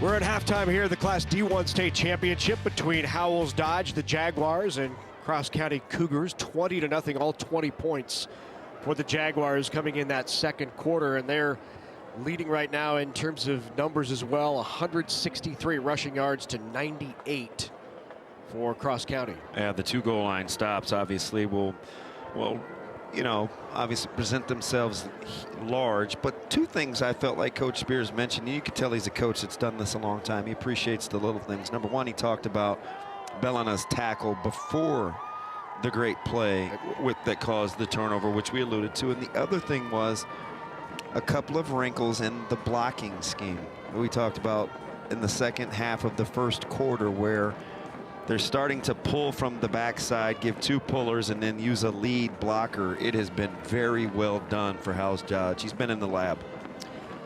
Doug Duda down to the field with the head coach. Well, Coach Delano, you've been in this position before against Howells-Dodge. A couple of key turnovers in the football game. Talk about what you told the boys in the locker room. Well, you know, we've talked all year that we're our greatest opponent, and right now we're playing ourselves and Howells-Dodge, and I think both teams are pretty good, so that makes it pretty tough for us. What did you see that got you in position to score twice only to come up short? What were the positive things that you did in the first half? You know, at times we're executing. They're doing some new things. We had to adjust a little bit. Took us some time, but we feel like we figured that out. And then, you know, a couple untimely turnovers after we were moving the ball doesn't help. So we got to get back to being, you know, assignment sound and do what we're supposed to. Defense is all right. They're plugging away. We knew that they could move the ball, but our offense has definitely got to pick it up. All right, Coach, good luck in the second half. Yep, you bet. Thank you. Appreciate Coach Hayden Delano joining us here at halftime. 3-time semifinalist is his club. First time into the finals, looking for that first ever state championship here in 2021. Hey, earlier this week on Friday night, the D6 final was played out in Kearney. That was a battle between Potter Dix and Cody Kilgore. Peyton Wilkerson Stirk, 240 rushing yards, 5 touchdowns. Cody Kilgore, 444 total yards on the ground. And a first ever state championship for Cody Kilgore, knocking off Potter Dix. The final 65-37. Again, that was played on Friday night at Nebraska Kearney. Look at the game summary. Braden Caston, 141 through the air with a couple of touchdowns. Luke Caston with 93 passing yards and a couple of touchdowns. 3 INTs, though. And Wilkerson Stirk, 240 on the ground, 440 for Cody Kilgore. And the Cowboys win their first ever state championship. Again, that is Class D6 six-man football. 65-37 was the final. Points up plenty in that one. Congrats to Cody Kilgore. There's your D6 state championship highlights from last Friday. So Cross County will receive the ball here to start the second half. Howells-Dodge won the toss in the first. They elected to take the ball, so it will be Cross County getting the ball first. An important first drive here, Damon, for the Cougars. Yeah, the thing about it is you could tell a very firm message from Coach Delano at the half, saying, I like the reference about playing two opponents and they're both pretty good. Right, so right. If Cross County can get out of Cross County's way and just focus on the tremendous opponent you have across the line of scrimmage from you in Howells-Dodge, we'll see what happens. It starts with a good return here. Very good in the return game. They don't get it often because they don't always give up a ton of points, but pretty good return game. See what happens here to start the half. There is Shaden Lundstrom back to receive. The 6'2" senior quarterback for the Cougars. Kicking it off will be R.J. Byer.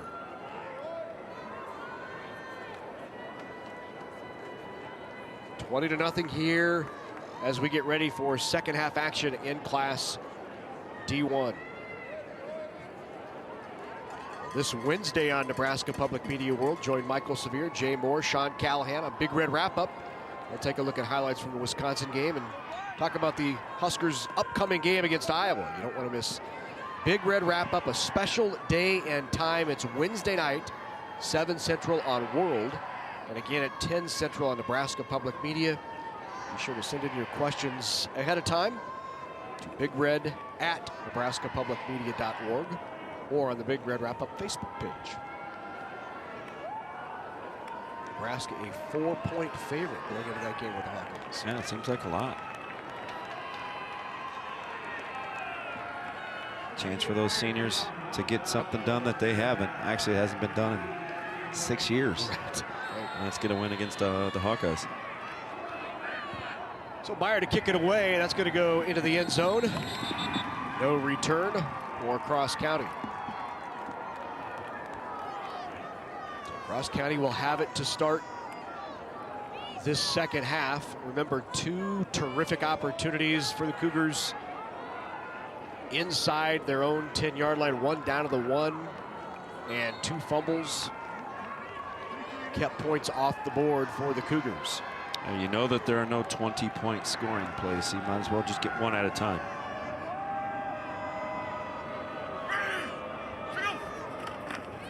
Here is Syme again on the left side. Pulls over 1 tackler, and on first down, a gain of 4 yards for Carter Syme. Yeah, I definitely won't question his toughness. He's got a definite hitch in his giddy-up as we take a little bit of a pull scheme of their own from Cross County, really trying to get on the edge, get Syme out in space. 61 yards on the ground for Carter Syme in the game. Came in to this contest with 1,874 on the season, 5,400 in his career. As there's Hayden Hild. Hild also a 1,000-yard rusher for Cross County. 24 touchdowns, 1,268 yards. The stop made by Andy Dominguez. So it's up a 3rd and 5. A little early for 2-down territory, but talk to me and see what they get here on 3rd down. If it's close, they may just go. So again, the unbalanced set. Here's Syme.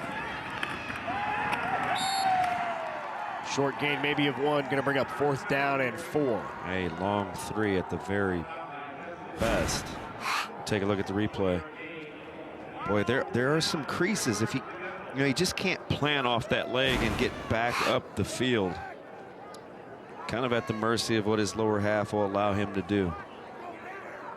Cross County will kick it. At least line up for a potential punt. Lundstrom back to punt it away. And it's blocked. And it's picked up out of the air. Howells-Dodge with another big play, this one on special teams. And it's pulled down by Levi Bellina out of the air. Good players just have a knack for being around the ball. It's just kind of what they do. And what a block by Evan Haas. Howells-Dodge here in the third, threatening early. Block punt.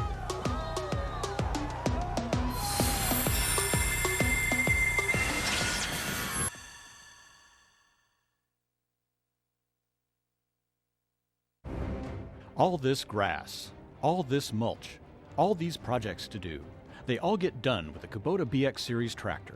The Kubota BX Series. Kubota is a proud sponsor of Nebraska High School sports on Nebraska Public Media. It's the crack of dawn, but it's never too early to get ready for hunting season. Acceleration, handling, and cargo room for work. The Kubota Sidekick. For more information and participating Nebraska Kubota dealers, KubotaNesports.com.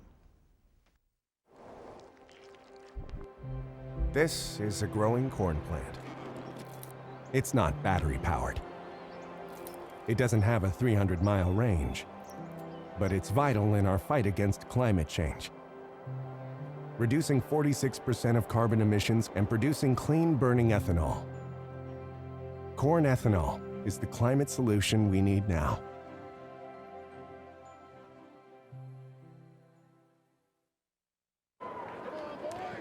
So Evan Haas got a hand on the block punt and sets up the Jaguars in terrific position inside their own 10-yard line here early in this third quarter.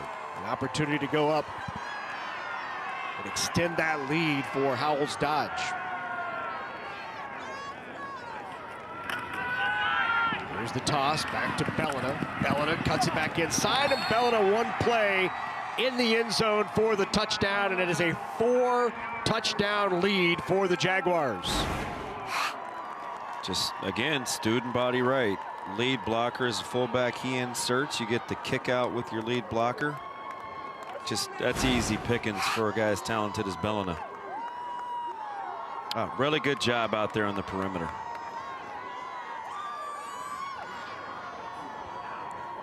Two-point try here, 26-0. It was tipped at the line of scrimmage, incomplete.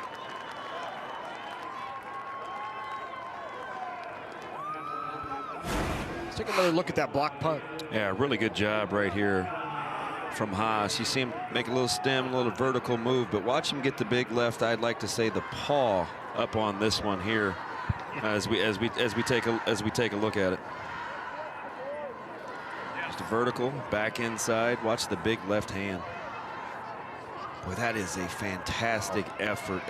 Just an individual effort. No punt block called. Just a guy doing his job.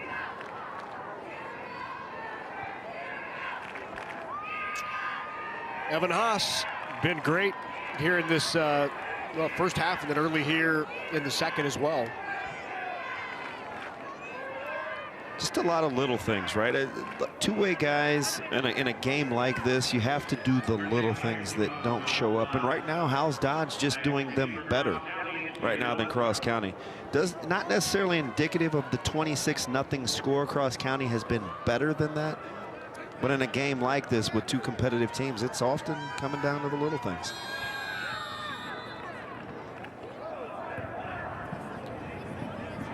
That'll skid along the ground through the end zone, and it'll be Cross County's ball at the 15.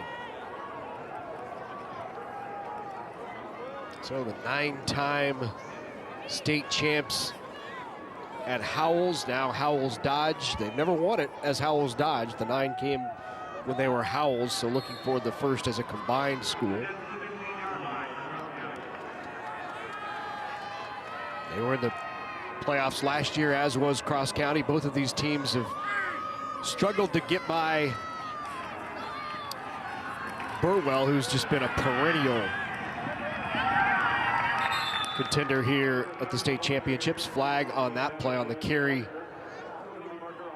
for Cross County. That's going to be a hold on the backside, negating a really good run by Syme, who's, you can just tell he is really laboring right now. with that lower leg injury. Giving it what he's got. Holding. Offense. Half the distance to the goal. Replay, first down. Again, backside on Dominguez. Boy, he has just been a handful playing across guys' face. That was a really tough job. You know, Noit's got to cut him off on kind of that sweep action, and Dominguez just getting in Noit's hip pocket. Makes it difficult. So loss of 7, back to pass is Hild. Hild rolls to his right. And incomplete. Receiver was out of bounds. Intended for Corey Hollinger. Boy, Brester almost made another play.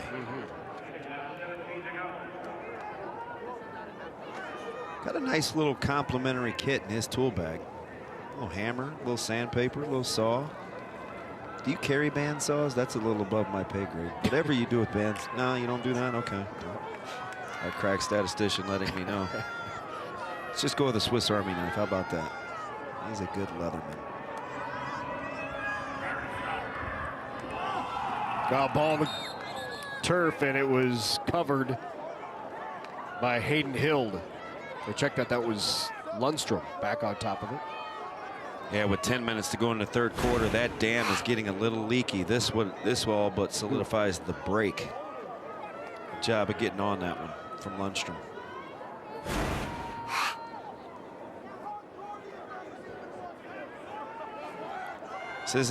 This isn't exactly staying on schedule here, LP, with 3rd and 20 when you don't enjoy throwing the football. Got to get in a line. Maybe a 2-by-1 set here. Yeah, there you go. 2 to the top of the screen, 1 to the bottom of the screen. Shaden Lundstrom in the gun. Back to pass. Rolling out. Throws it downfield. Got it out there. Caught. Great grab. Hayden Hild. Biggest play of the game for Cross County on 3rd and long. They connect. A really good job under duress from Lundstrom as Howells-Dodge brought pressure.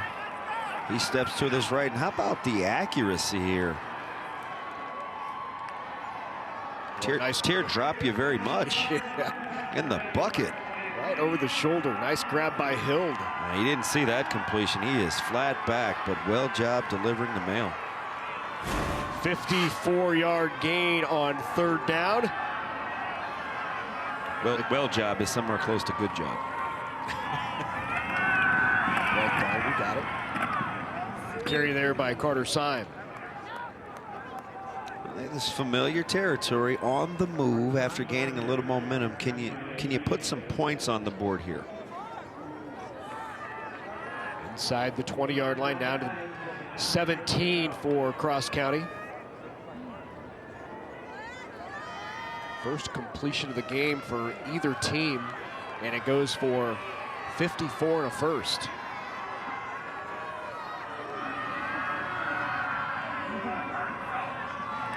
Lundstrom back again to throw. Goes to his right under pressure. 2 guys there. Flips it off to Hild. Slips 1 tackle, but he won't get by another one. And from the backside, that is Evan Haas once again on the tackle. Yeah, good job of those offensive linemen not getting down the field, kind of holding the line as Maximus Decimus Meridius would command. Wow, real good job of being elusive. There's a reference. Hold the line. Yes, we got it. Just happens to be in my Fave 5 there, LP. Is that right? Yeah. Along with Flashdance and and Footloose. Don't forget, yeah. You know, what else is corny in the 80s I can reference?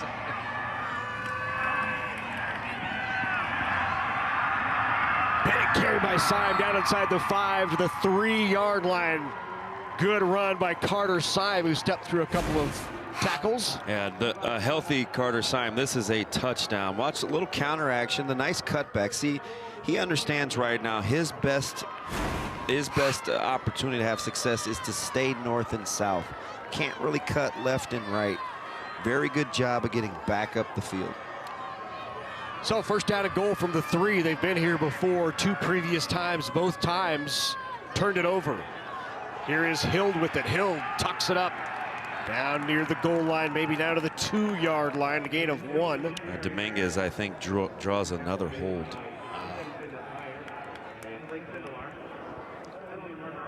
Any lateral run action. Watch the nose here. He splits the double playing, have I said this before? Yes. Playing across their face.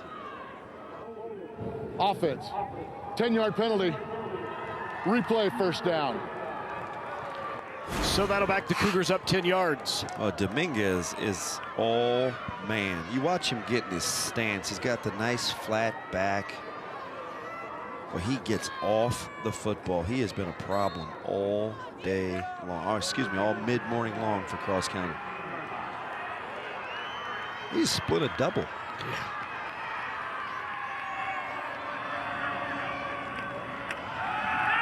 Back to throw again is Lundstrom.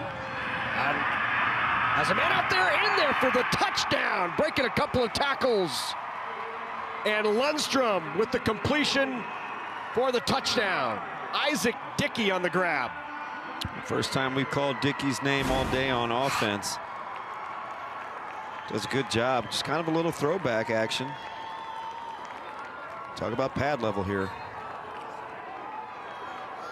What a load.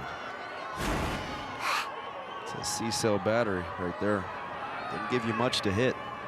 They'll go for 2 here. There's Carter's sign piled up in the back. Nothing there. And once again, it was that front 3 of Howells-Dodge penetrating early. Yeah, that's Byer again making a play, shooting his shot. They understand what their defense is trying to do up front. That second level for Howells-Dodge, well coached. They know how to fit in the run game. You take a look at the score right now, it's 26-6. If you're Cross County, you can't spend time lamenting on what could have been. You're thinking 26-20, 26-21 at some point maybe. The butterfly effect doesn't exist in sports. Here's another look at Lundstrom finding Dickey in the flat. Dickey just breaking a tackle at the 5 and taking it in. Really good job of understanding where the end zone is. And Dobbins on the receiving end and trying to make a tackle on a runaway freight train in the open field. You ever tried to tackle a train? No, I'm not sure I'd be here to talk if I did. I mean, Larry, with that huge stature you walk around with, are you sure? All 5'4" of you taking on a locomotive? It's very nice of you. Well, there is Thomas the train. Oh, wow. This turned in a hurry. Okay, all right. Let's reel it back in. 26-20 the score here in the 3rd. Oh, ball on the ground. Still on the ground.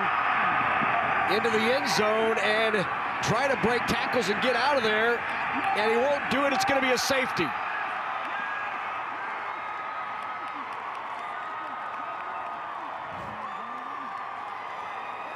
Wow, is a tide turning. Wow. Not sure if he lost this in the sun or not. His arms, oh, he got up a little close to those shoulder pads. And he compounds the problem.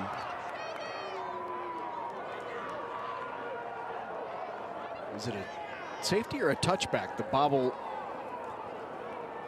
Yeah, the ruling on this will be interesting.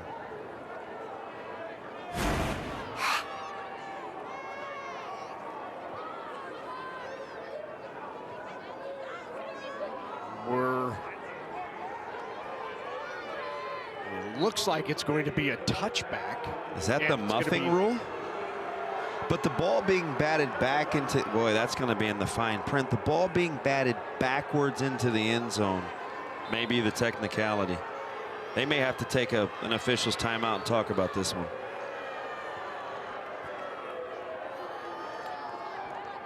It's a fantastic job by the crew, right? Right. All coaches would like is an explanation. So head coach Hayden Delano chatting it. Let's see again. So clearly this was muffed the second time.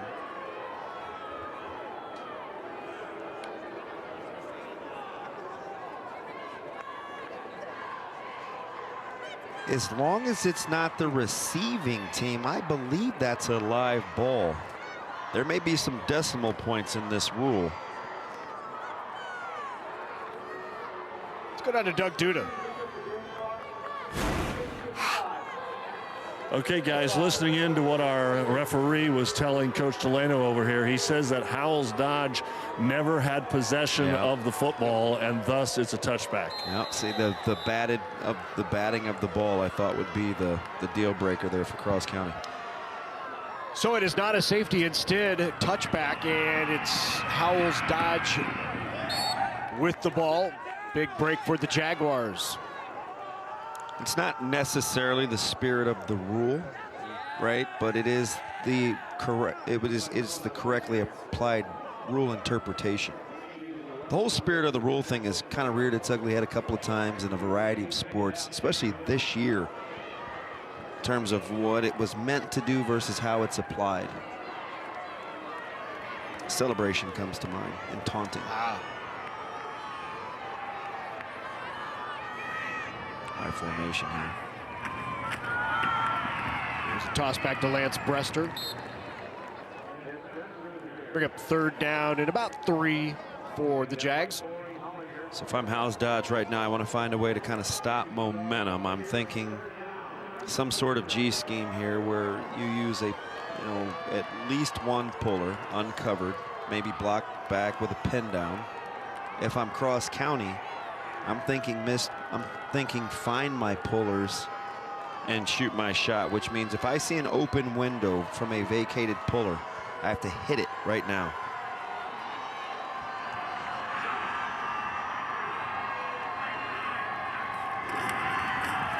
Hit in the backfield, tries to spin away. And once again, Alex Noyd there leading the way for Cross County. Really good job of playing dive technique. That is fantastic. That is Alex Noyd getting in the hip of a down block. He squeezes, really finds a way to negate the quick dive game. Well coached right there. Well executed. He squeezes, I follow.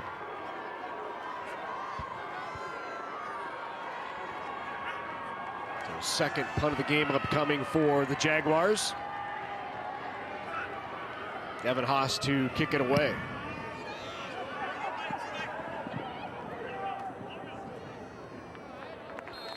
It'll be down to the 21-yard line. So 5:15 to go here in the 3rd. A little momentum for Cross County.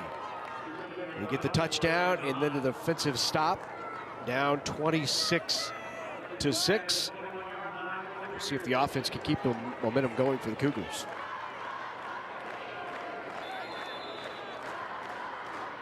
Mike Spears, 26 years on the sideline for Howells-Dodge. There was a time when you wondered if Howells-Dodge would not win a state championship. Right, it was pretty automatic. He'd done a few of those games. Absolutely. 9 titles and 10 trips in 10 years down here to Memorial Stadium. Championships started to be played here in '97, and Howells made their first trip in 2000, and they were here every year from 2000 until 2010. Yeah, I'm gonna have to ask Gavin, the G-man, when I started, but you and I have been doing this a long time. That's right. The only year they didn't win the title was 06-07. Oh, nice wrinkle. Just overthrows the intended receiver Cameron Graham. Boy, I'm telling you, if you're Cross County, you know how you had those. You were probably a designated eraser cleaner at your school, right? Yeah, it was. Where you had the vacuum and you banged it. See, that's what Cross County has to do. They got to erase the what could have been. He was wide open early on a well-designed play, a little run action. Wow. Left that one on the field again for Cross County. That could have been 6. 3rd down and 6. Lundstrom in the shotgun again. Well, Roldo was left under pressure, has room out there on the left side. Should be enough for a first, and it is. Lundstrom picks up the first down. Really like Cross County's composure. As we take a look at the replay here. Again, A-gap pressure, flushes Lundstrom. Really good job of getting out of bounds.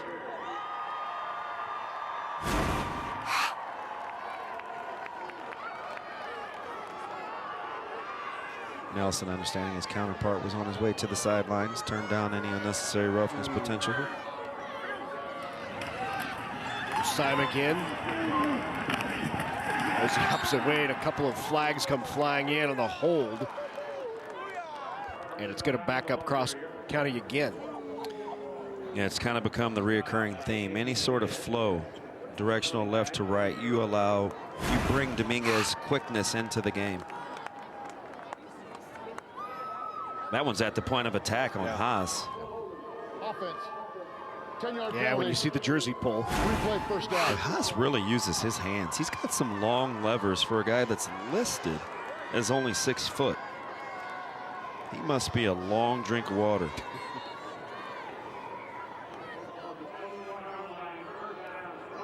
So 1st and long for the Cougars.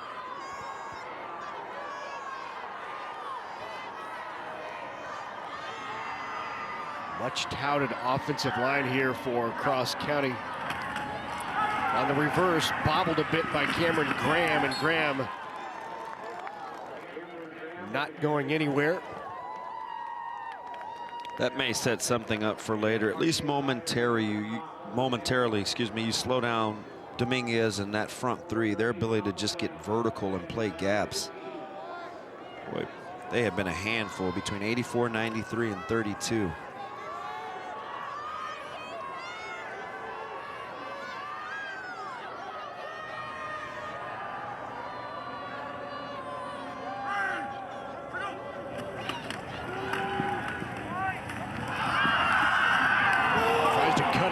And ball is fumbled but recovered by Cross County. Yeah, again, Syme a little too east and west, right? It's really hard for him to plant off that left leg, so you see the kind of shuffle. Yeah. And then you run across a defender's face. That leaves the ball exposed. That'll happen when you try to cut across defender's face. Too good at that for this level. Once again, Evan Haas gets the helmet right on the ball, forcing the fumble. That'll bring up 3rd and long, 3rd and 13 for the Cougars. Lundstrom under pressure. Lundstrom dancing around to the back, trying to get rid of it, and does, and it was tipped away.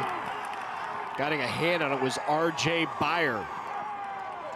Brings up 4th down.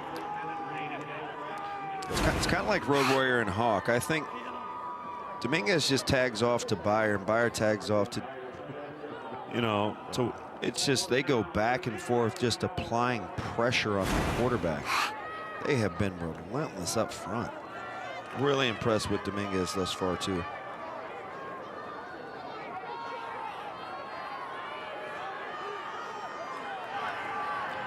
So they're going to go here on 4th down. Jaden Lundstrom back to throw. No pressure, will go down the field. And incomplete. So the defense of Howells-Dodge holds on 4th down, and they'll take it over in Cross County territory.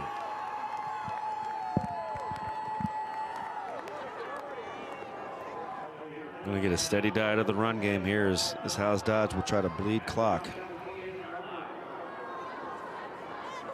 Love to see that play sheet. How many variations of getting the ball to the perimeter on toss does he have? Offense back on the field now for Howells-Dodge. Front three of Haas, Grovajon, and Justin Byer have done a great job up front for the Jags.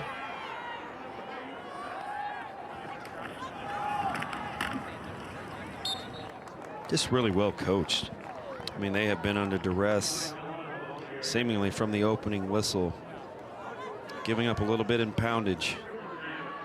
Technically really, really sound, especially Bolton and Noyd.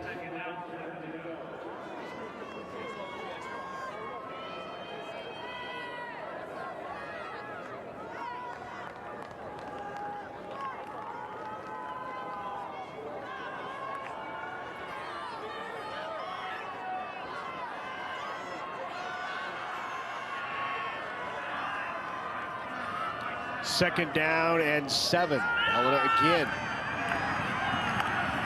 Nice block at the point of attack. He was 5 yards downfield before he was touched, and that's enough for a 1st down. Yeah, you see him kind of split the contact at the end of this run for an extra 2.5, 3 yards. Just wears on you. Actually, more than that. That's closer to 4 or 5. Good cut. Then watch this. Those legs just never stop moving. Really impressive.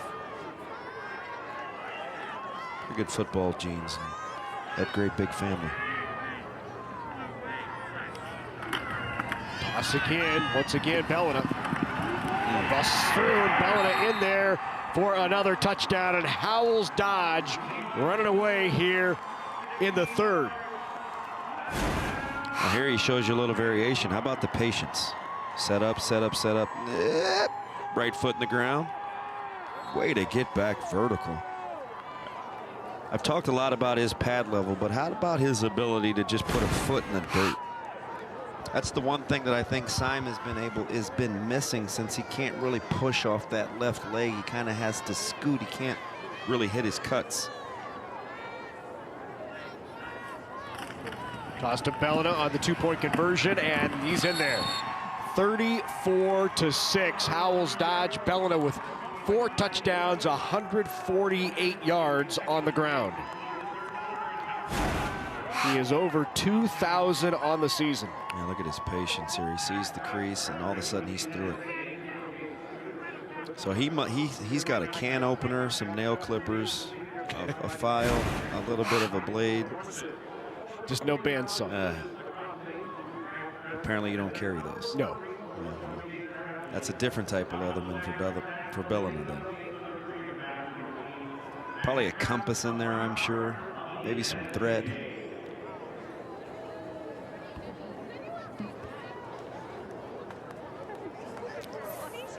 (34-6). Howells-Dodge with the lead here in the 3rd.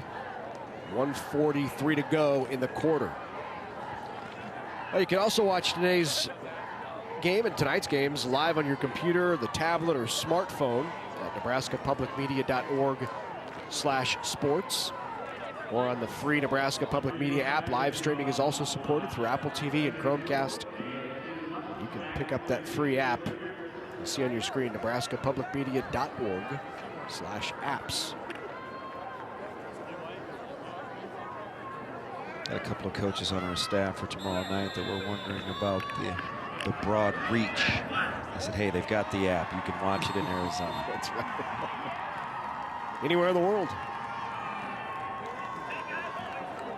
Kickoff goes through the end zone, and it'll be Cross County's ball at the 15. Both of these teams have been in the playoff multiple years recently. They've both tried to get past Burwell over the last couple of years, losing to the Longhorns, who've been in this championship game 5 times in the last 6 years, finally breaking through, both of them. Neither school has won a state football championship under the current configuration. Howells-Dodge and Cross County. Stromsburg won a championship back in 1999. In fact, Quinn Peterson on the staff of Cross County, the only coach with local ties. He was a quarterback and linebacker for Stromsburg on the last state title team for Stromsburg. Cross County, of course, they combined. Stromsburg combined with Benedict. Your Rolodex is fantastic. There's that side. cut. There's a nice little cut. Yeah, you can tell he's capable. Watching all his film, there were times he was just spectacular. Just hasn't been able to get healthy. I remember watching some of his early games. Goodness. Rumble, young man rumble.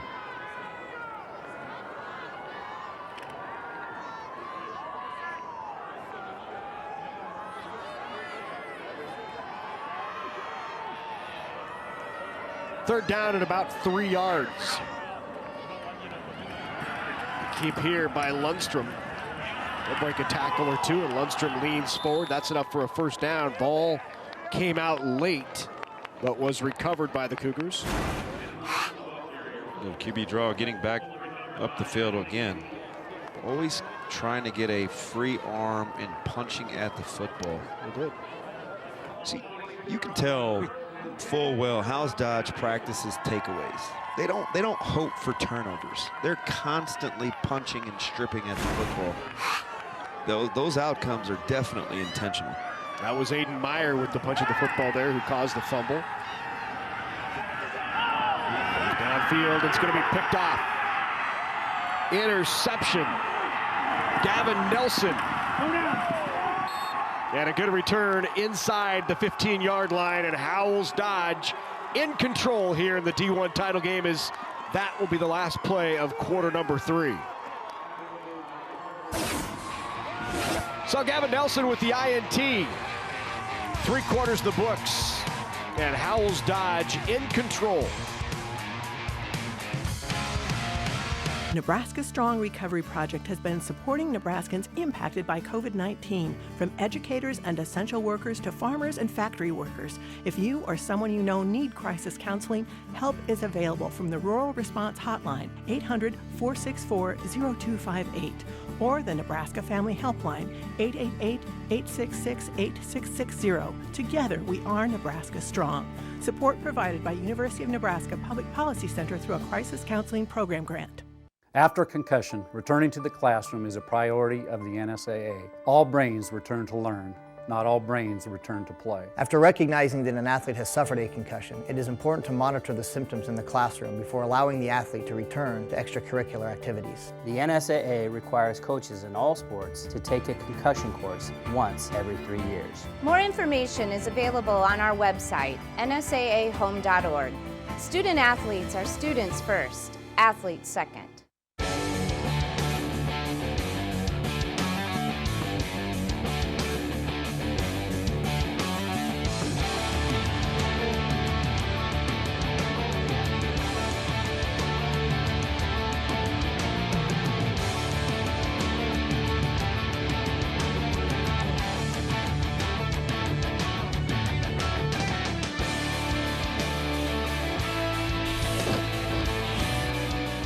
Well, here's a look at the game summary from Memorial Stadium as we get ready to head to quarter number 4. It has been Howells-Dodge in multiple ways. Turnovers, special teams, running the ball. It's been a complete performance. They're leading at 34-6. Yeah, just all about business. Not even remotely checking the rearview mirror. They got to the comfortable lead the first time around. This one appears to be a much different football game.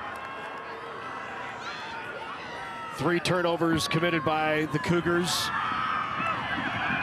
This last one, the interception. Bellina again with the carry.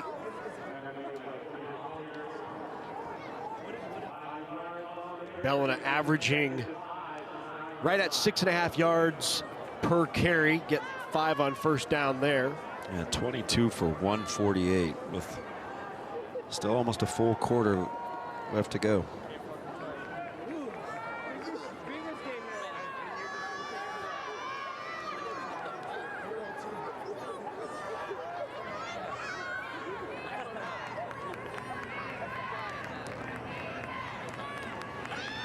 Give up the middle.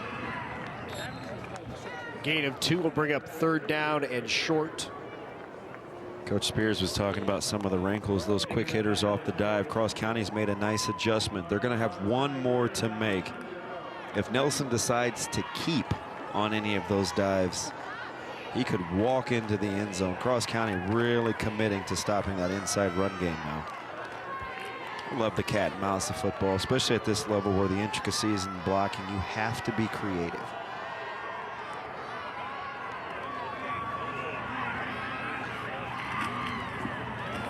Right at the mesh, ball on the ground, it's loose.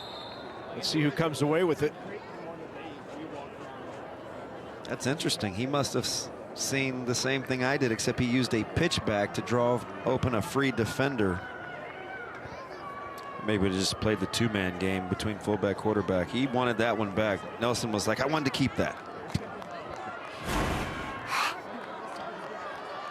Typically, I like to tell our guys, if he's over that front foot, the quarterback's front foot, that is a keep. The back has got to know that. And you see the front foot is the right foot of Nelson. See, he's over that front foot. That's a keep all the way.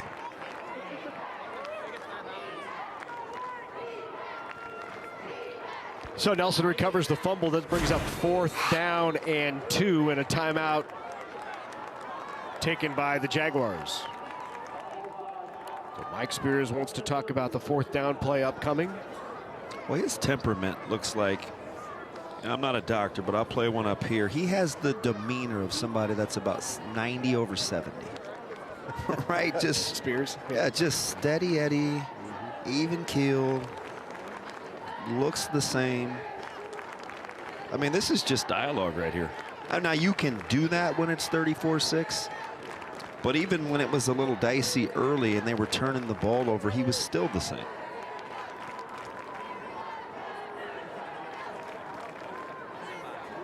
She probably has somebody smarter than me. I'm assuming that 90 over 70 is pretty good. No, I think that's all right. Okay. All right.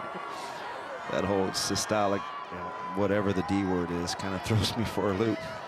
Well, there you see the Nebraska Public Media documentary, Nebraska Volleyball Culture of a Champion, the drama of the 2017 season. It was a year that many counted him out, but John Cook led them to a title. It's Thursday at 10 on Nebraska Public Media. Here it is, 4th down and 2. Pass out to Bellina. It's going to be a throwback wide open into the end zone. Touchdown, Bellina to Nelson.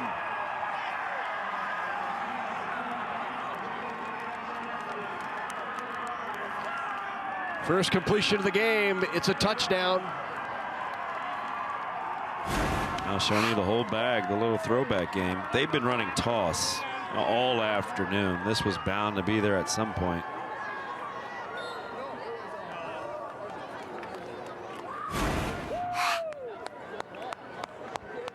Full bag on display.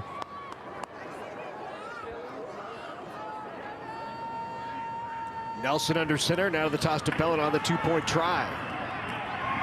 Good cutback by Bellina in there. 2-point conversion is good, and it is 42-6. Howells-Dodge. Just the patience, the vision, the power. Pretty complete is Mr. Bellina.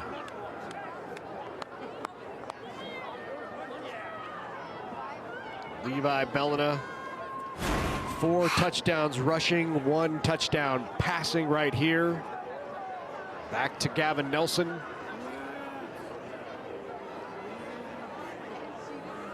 Yeah, 1 of 1 with a touchdown. That's about a 480 rating. He's 23 for 153 on the ground. That's 6.7 per. Not a bad afternoon at the office. Complete game. And he's been fantastic on defense as well. Yeah.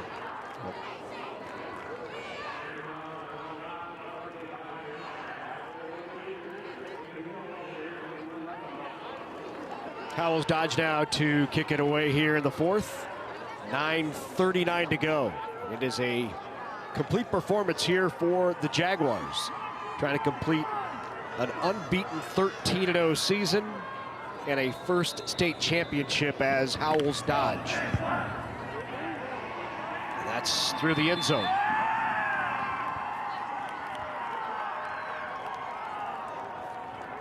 So that clock is going to run a little bit. 42-6 gives you a 36-point cushion. It is a running clock at 35 points. Been the beneficiary and the recipient of that. Is before. that right? Oh, absolutely. We were put on the clock. Omaha North was put on the clock by Bellevue West. Let's go down to the field sideline to Doug Duda. Well, not only does Howells and Howells-Dodge, when they come to Lincoln, win state championships, they win them like this, guys. Out of all those state titles, only 3 of the games were won by 14 points or less. They're used to rolling their opponents once they get here to Lincoln, and it looks like they're going to be able to get it done again today. That's why Doug Duda's on the broadcast right there. Well, that and the fact he has a fantastic show. Maybe I could just shoot over to Howells-Dodge. It's probably only about an hour 20 from me. I want to see the weight room. Yeah. Just that or just good old-fashioned hard work, because these guys look different in their pads. Back in those early 2000s when they were winning championships, I was fortunate enough to be down in the field and was down there as they came out of the gate for introductions, and they were like caged bulls. Yeah. There was just, you would walk from one side of the introduction of one team and you'd go to the other side and you're like, there's something not the same between these two teams and how ready they are to go. Yeah, we were talking with some of our staff at Omaha West Side and showing them Howells-Dodge splits up front with the offensive line and said at that size, you can do those kinds of things. Third down and long here, and Syme has some room to run. Ooh, tripped up by, looked like it was Gavin Nelson who tripped him up. That's going to bring up fourth down, and they're going to go. Yeah, healthy Carter Syme is probably off to the foot races here. Love the little wrinkle, the little counter action. And he's got a crease right here. Just couldn't step over that. But he'd like a little more bend. That brace just will not allow him to pick those feet up. Heck of a career for that young man. Great player. Fourth down and 1 for Cross County. First down picked up by Syme. How about the toughness? I mean, you watch him take this toss. He can barely move. He's just, I mean, he's simply laying it on the line. He knows this is his high school career. It's his team. Just wants to do a solid for folks that have believed in him. He is not healthy. Gutty effort. Let's go down to the field to Doug Duda. You know, guys, we talk about Howells-Dodge. Everybody wants to say Howells, Howells, Howells. Well, let's not forget about Dodge. They won 5 consecutive state championships. They had 3 in a row in D1 from 94 to 96, and that was bookended. 99 and 97 was in there as well. I mean, these guys had the Eichmeyer boys. They've been incredible, and we expected maybe even more state championships when they consolidated. Those Eichmeyers could carry the pig, can they? Yeah, they've got some offspring that my kiddos are playing against that are equally as talented. Really? Oh, yeah. A real deal for just a pup. Syme again behind the big offensive line. Gain of about 8 yards on second down. Should be enough for a first down. Just a little subtle nuance, just a little wrinkle and change in the blocking scheme, showing a little counter action to try to disrupt flow. Dominguez and company have been a handful for this football team. Hayden Hild in there now. Hild takes the snap. Hild back to pass, looks downfield, intended for Cameron Graham, incomplete.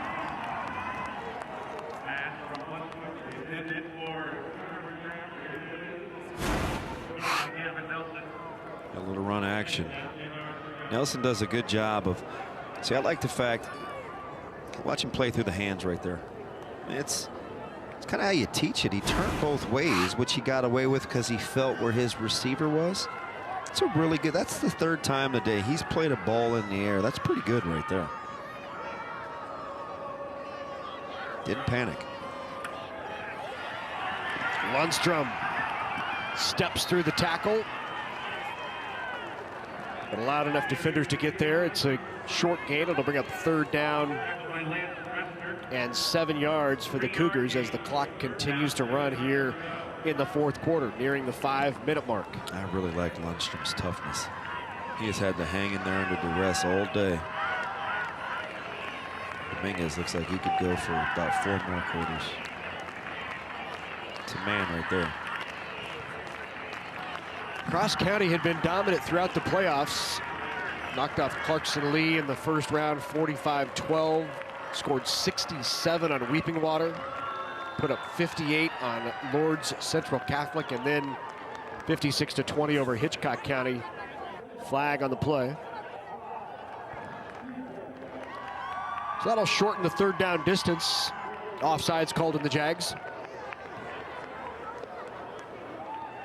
They just run into a buzzsaw here in Howells-Dodge.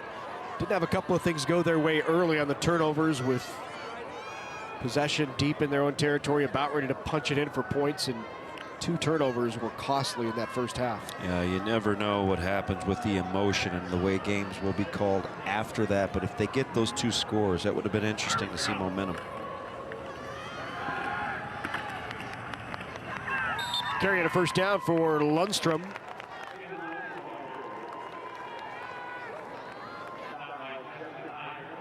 Cross County made it into the postseason last year.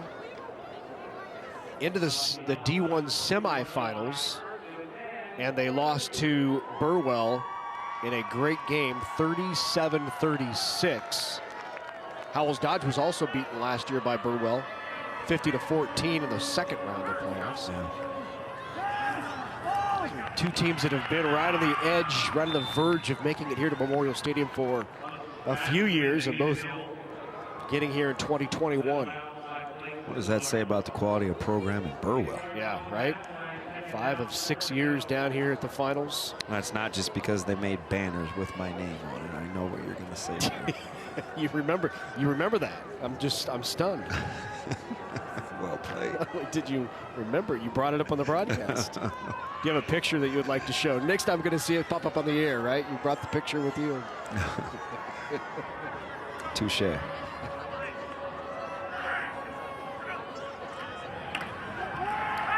Throw is Hild again into the end zone. Man down there, caught, touchdown. Pulled in by Corey Hollinger, who high pointed it. Boy, that was some grab.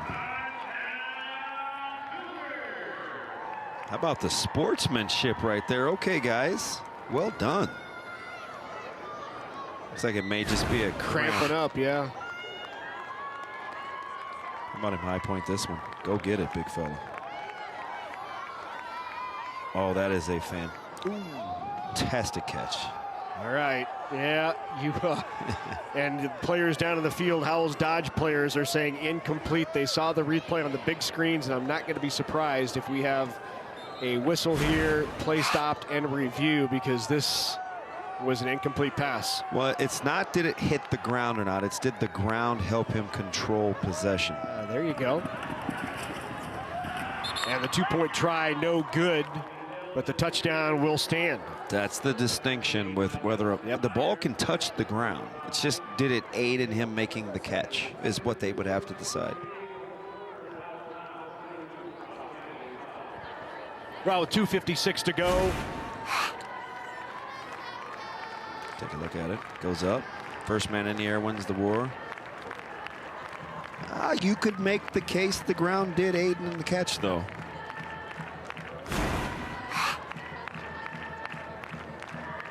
Touchdown either way. 42-12 now is the score with 2:56 to go. And now Howells-Dodge will likely just look to run out this clock in the fourth and win that school's first state title as Howells-Dodge.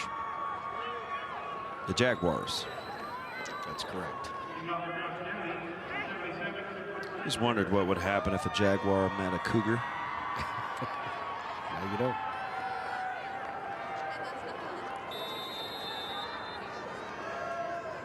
The whole nature versus nurture thing is fascinating. Not sure that has anything to do with it.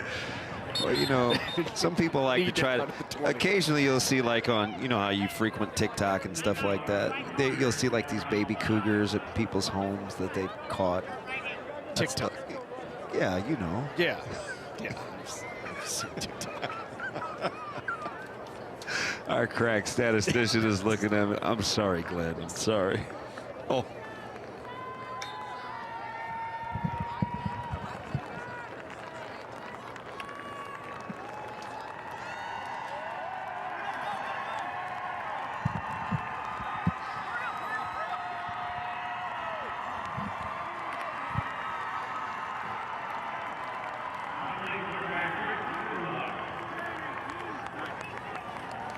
So into the game now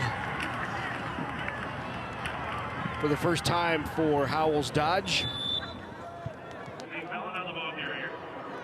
It's a great experience, right? When you get to kind of empty the bench a little bit. Right. Those that have supported you in the community, everybody's got a role in this, whether it's your scrappy squad, or some people call them your scout team or whatever. your term of endearment is. The guys that get your starters ready. It's a total team effort when everybody knows their role.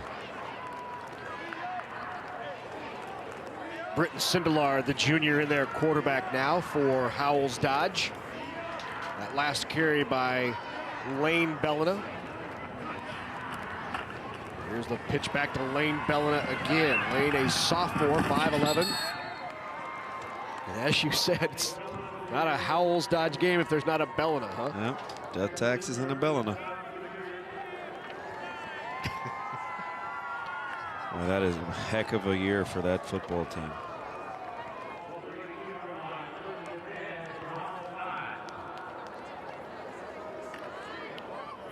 First down by Bellina. Well, what a terrific game for Evan Haas, who you just saw on the sideline. He did a lot of the dirty work up front, didn't he? Toss Bellina again. That time it's Caleb Perrin. Perrin is in there. Perrin's a junior. Getting a chance for experience, right? You've got some guys that you think can put you in position to be back in another year. Won't be as wide-eyed. Plus, it helps the discussion at the Bellina dinner table if they both play.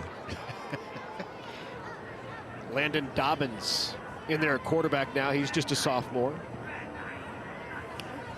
Dobbins with the toss out to Bellina. He's got room. Good carry by Bellina. Nice spin move down inside the 30, down to about the 28-yard line. Yeah, at the dinner table, he's going to say, yeah, but I averaged more per carry than you did. That run right there may help him get the big piece of meat when it's being passed around. Otherwise, it's going to Big Brother. How about the balance? Keeps his shoulders square right there. Takes care of the football. Just a sophomore. 18-yard gain for Bellina on that last carry. Lane Bellina with 3 carries, 30 yards, 10 yards per carry. Here he is again. I don't know. Have you seen Howells-Dodge run toss today? No, that's... Congratulations already beginning on that sideline as we're ticking away with 35 to go. Probably one more play here. They're saying hockey line changes right now. That's right. They will empty the roster for this one. Preston Jensen, another sophomore, in there at quarterback.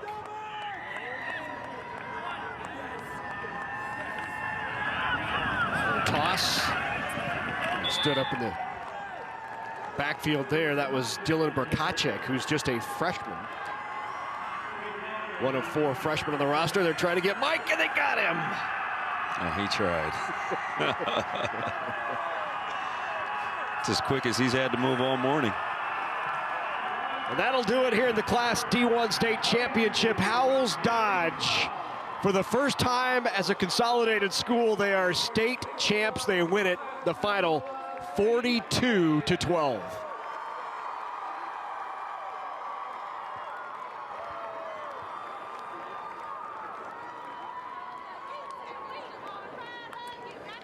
Congratulations to both of these teams for making it here to Memorial Stadium. In the D1 title game, we'll have medals and trophies when we come back in Lincoln.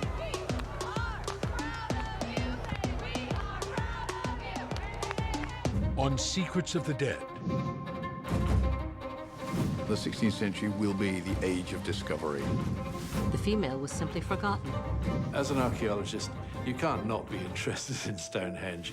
You don't hear the word Hindenburg without thinking disaster. I wanted to know who he was, this samurai Hasekura. This theft reads like a piece of fiction. Time to start getting excited. Wednesday night at 9 Central on Nebraska Public Media. Donate your car, truck, or boat today, and in addition to supporting the programs you love, you'll also qualify for our most popular member benefit, PBS Passport. With Passport, you can watch incredible documentaries and dramas from Masterpiece, American Experience, Ken Burns, Henry Louis Gates Jr., Nova, Nature, and more. So skip the hassle of selling that car you don't use anymore. Go online or give us a call right now to donate your vehicle. It was a devastating moment when everything stopped. Are we ever going to have concerts again? Here we are in the midst of this mess, and music still flourishes, and beauty gets to have the last word. Thursday night at 8 Central on World.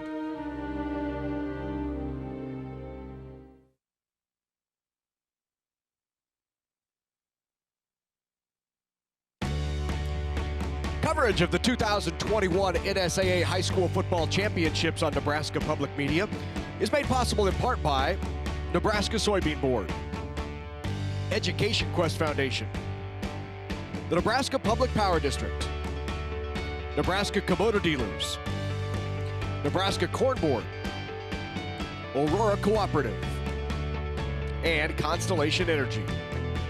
A big thank you to all of our sponsors who help us bring you the best high school athletes from across the state. We could not do it without your support. Well, if you'd like a DVD of today's game from the NSAA High School Championships, give us a call at 800-868-1868. You can also visit nebraskapublicmedia.org, and for $19.95 plus shipping and handling, you can relive all of this excitement from this year's championships for years to come. 800-868-1868. Final score here in the D1 title game, 42-12. Time to hand out some medals and trophies, and let's go to our public address announcer. Nebraska School Activities Association is honored to have medals and trophies for both of these outstanding teams.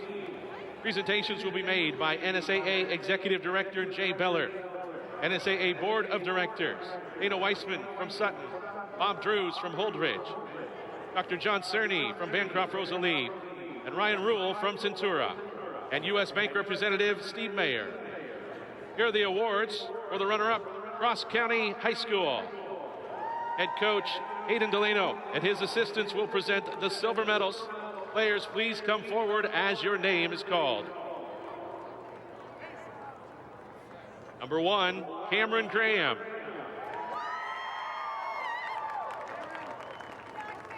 Number 2, Lucas Jacobson. Number 3, Jackson Lindbergh. Number 5, Shaden Lundstrom.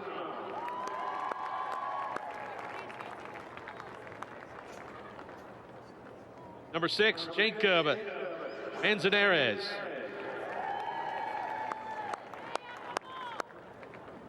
Number 8, Tanner Hollinger.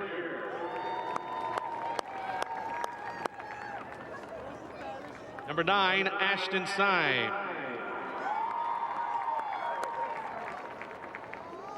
Number 10, Dylan Fanning.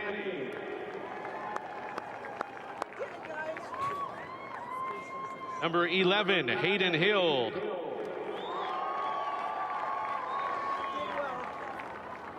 Number 13, Tyler Shope.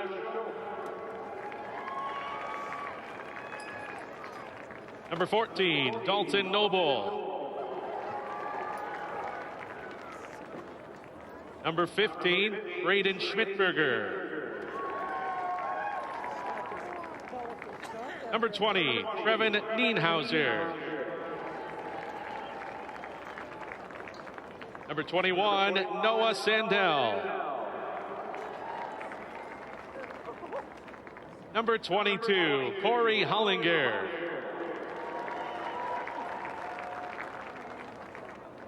Number 23, Damon Mickey.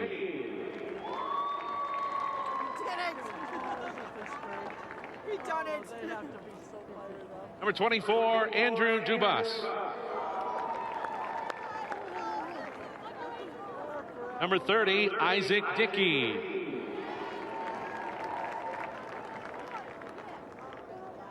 Number 31, Hayden Allen.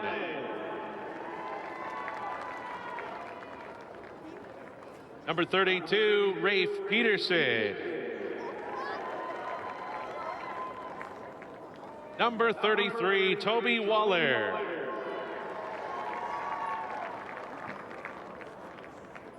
Number 34, Carter Syme.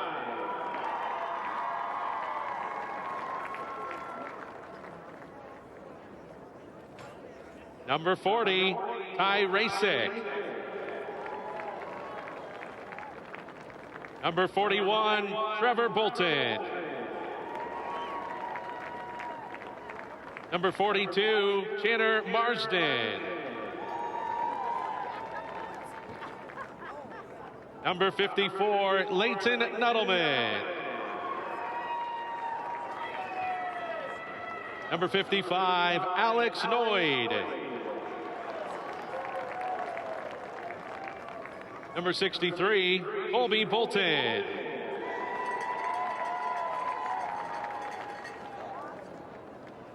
Number 64, Gentry Lovejoy.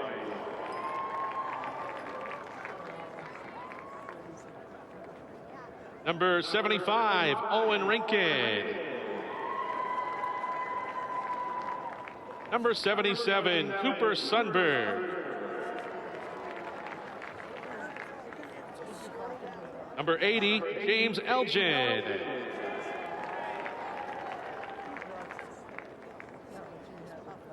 And number 84, Ethan Brown. And the rest of the Cross County Cougars. For these outstanding athletes and their school, here is the 2021 NSAA Class D1 State Football Runner-Up Trophy. Congratulations, Cross County High School.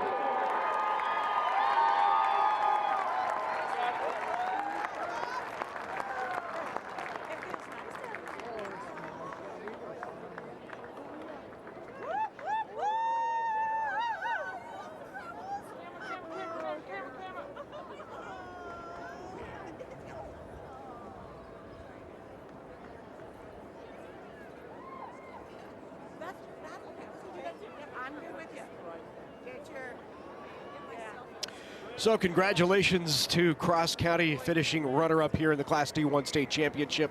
42-12 was the final. Getting ready for medal and trophies on the other side for the champs from Howells-Dodge.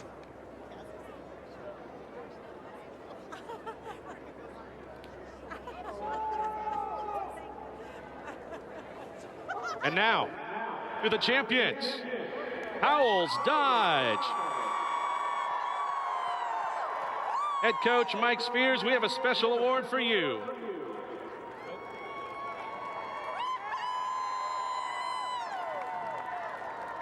Coach Spears and his assistants will present the gold medals. Players, please come forward as your name is called.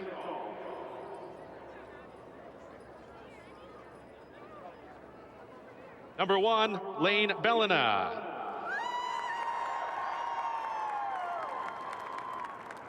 Number 3, Lance Brester. Number 4, Aiden Meyer.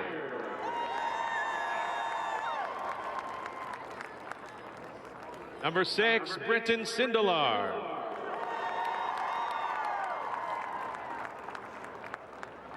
Number 7, Colton Clausen. Number 8, Kellen Fiala. Number 10, Rylan Nelson. Number 12, Carson Hurd. Number 14, Preston Jensen. Number 15, Landon Dobbins.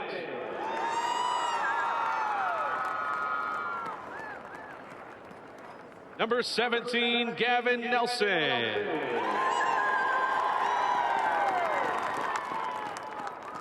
Number 21, Caleb Perrin.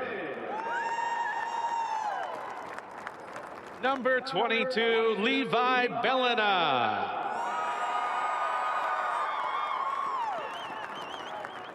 Number 23, Blake Sindelar. Number 24, Oscar Dominguez. Number 26, Dylan Rekrachak. Number 28, Justin Beyer. Number 30, Austin Hegeman.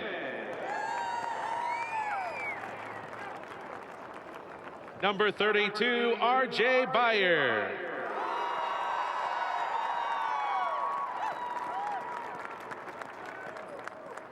Number 34, Max Lang. Number 35, Ethan Haas-Oltrogge. Number 44, Matt Brester. Number 45, Aiden Lang. Number 55, Connor Kreckemeyer. Number 56, Melvin Delgado. Number 60, Alex Beyer. Number 64, Nathan Hegeman. Number 74, Cole Grovajon. Number 84, Evan Haas. Number 93, Andy Dominguez. And number 99, Brady Lund.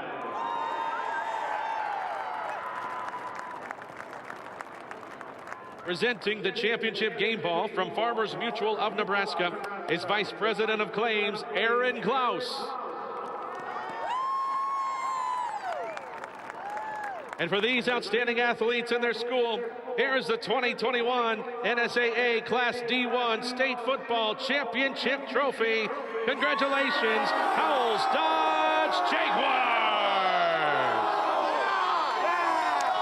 So the Jaguars are state champs. Howells-Dodge, first time ever as a combined school. Class D1 champs. They do it in convincing fashion. 42-12 was the final in front of a terrific crowd here on a very nice Monday morning here at Memorial Stadium. Mike Spears wins his 10th overall title, 9 at Howells. Add to this one, Howells-Dodge, and that is 10 titles for head coach Mike Spears in his 26th year with the Jaguars. They dominate on the ground today. Levi Bellina with 153 yards on the ground, a total of 253 for Howells-Dodge. Really never looked back after the second quarter when they took that 3-touchdown lead. Let's go down to the field to Doug Duda. Well, it's the most wonderful time of the year when you're crowned the state champion, and Coach Mike Spears joins us. And Coach, after winning them just year after year after year, I'm sure you were wondering, will you have this feeling again? What's it like? It's amazing. You know, it's you're so proud of the boys. They work so hard. So. You turned things around in the second quarter, then you come out and get a big play with the block punt to really just kind of set the tone there for the second half. Yeah, you know, we really weren't going for the block punt. Evan Haas just made a hell of a play there, a heck of a play, excuse me, and just a great effort on his part, and that kind of turned everything around. But the turnover that Blake Sindelar created in the first half down there on the goal line was awful big too. So the boy, you know, all the credit goes to them. I'm just trying to guide them in the right direction, I guess. We're going to talk to a couple of your senior boys here in just a moment, but it's not the biggest senior class, but it was certainly a solid senior class. Yeah, you know, those guys have got a lot of playing time. They got a chance to develop and kind of got put to the fire when they were freshmen and sophomores, but they really came on. They worked hard, and they did everything we could ask, and they make going to practice fun. So we were just talking as coaches, can we go to practice again on Monday? But I'm pretty sure the wrestling coach and the basketball coach would get all kind of bent out of shape with that. Well, volleyball, football, now on to winter. Coach, congratulations. Thank you guys very much. Thank you for covering us. Let's bring in a couple of the seniors in Blake Sindelar and Levi Bellina. They'll bring the trophy in and we'll talk about it. And Levi, let's start with you. How you feeling right now? Oh, I'm feeling great. This is a really great feeling. 153 yards, 4 touchdowns, and they even let you throw one. Yeah, that was pretty fun. It actually, Blake called that play. He said it would work, so we tried it when we needed it. What was different about today's game than the first time you guys played? Our defense kept on the whole entire game. We didn't let up at all, so we could keep that score down, get us off the field on defense. Blake, tell me about that play where you knocked the ball away. I mean, this is 0-0. Cross County's going in to take the lead, and they're at the 2-inch line. You find a way to knock that ball away. Tell me about the play. Yeah, well, Gavin Nelson, another senior, told me to get up, and I got up and I blitzed hard, and I actually tripped, but I was long enough and got there and knocked the ball out of his hand, so it was big. 9 tackles, but you had a great defensive effort all the way along. I know Andy Dominguez was right in there with you. Just talk about you guys' defensive play. Well, our defense all year, that was what we kind of build ourselves on, and our defense, that's what we like to do. We like to go hit people, and that's what we did. So.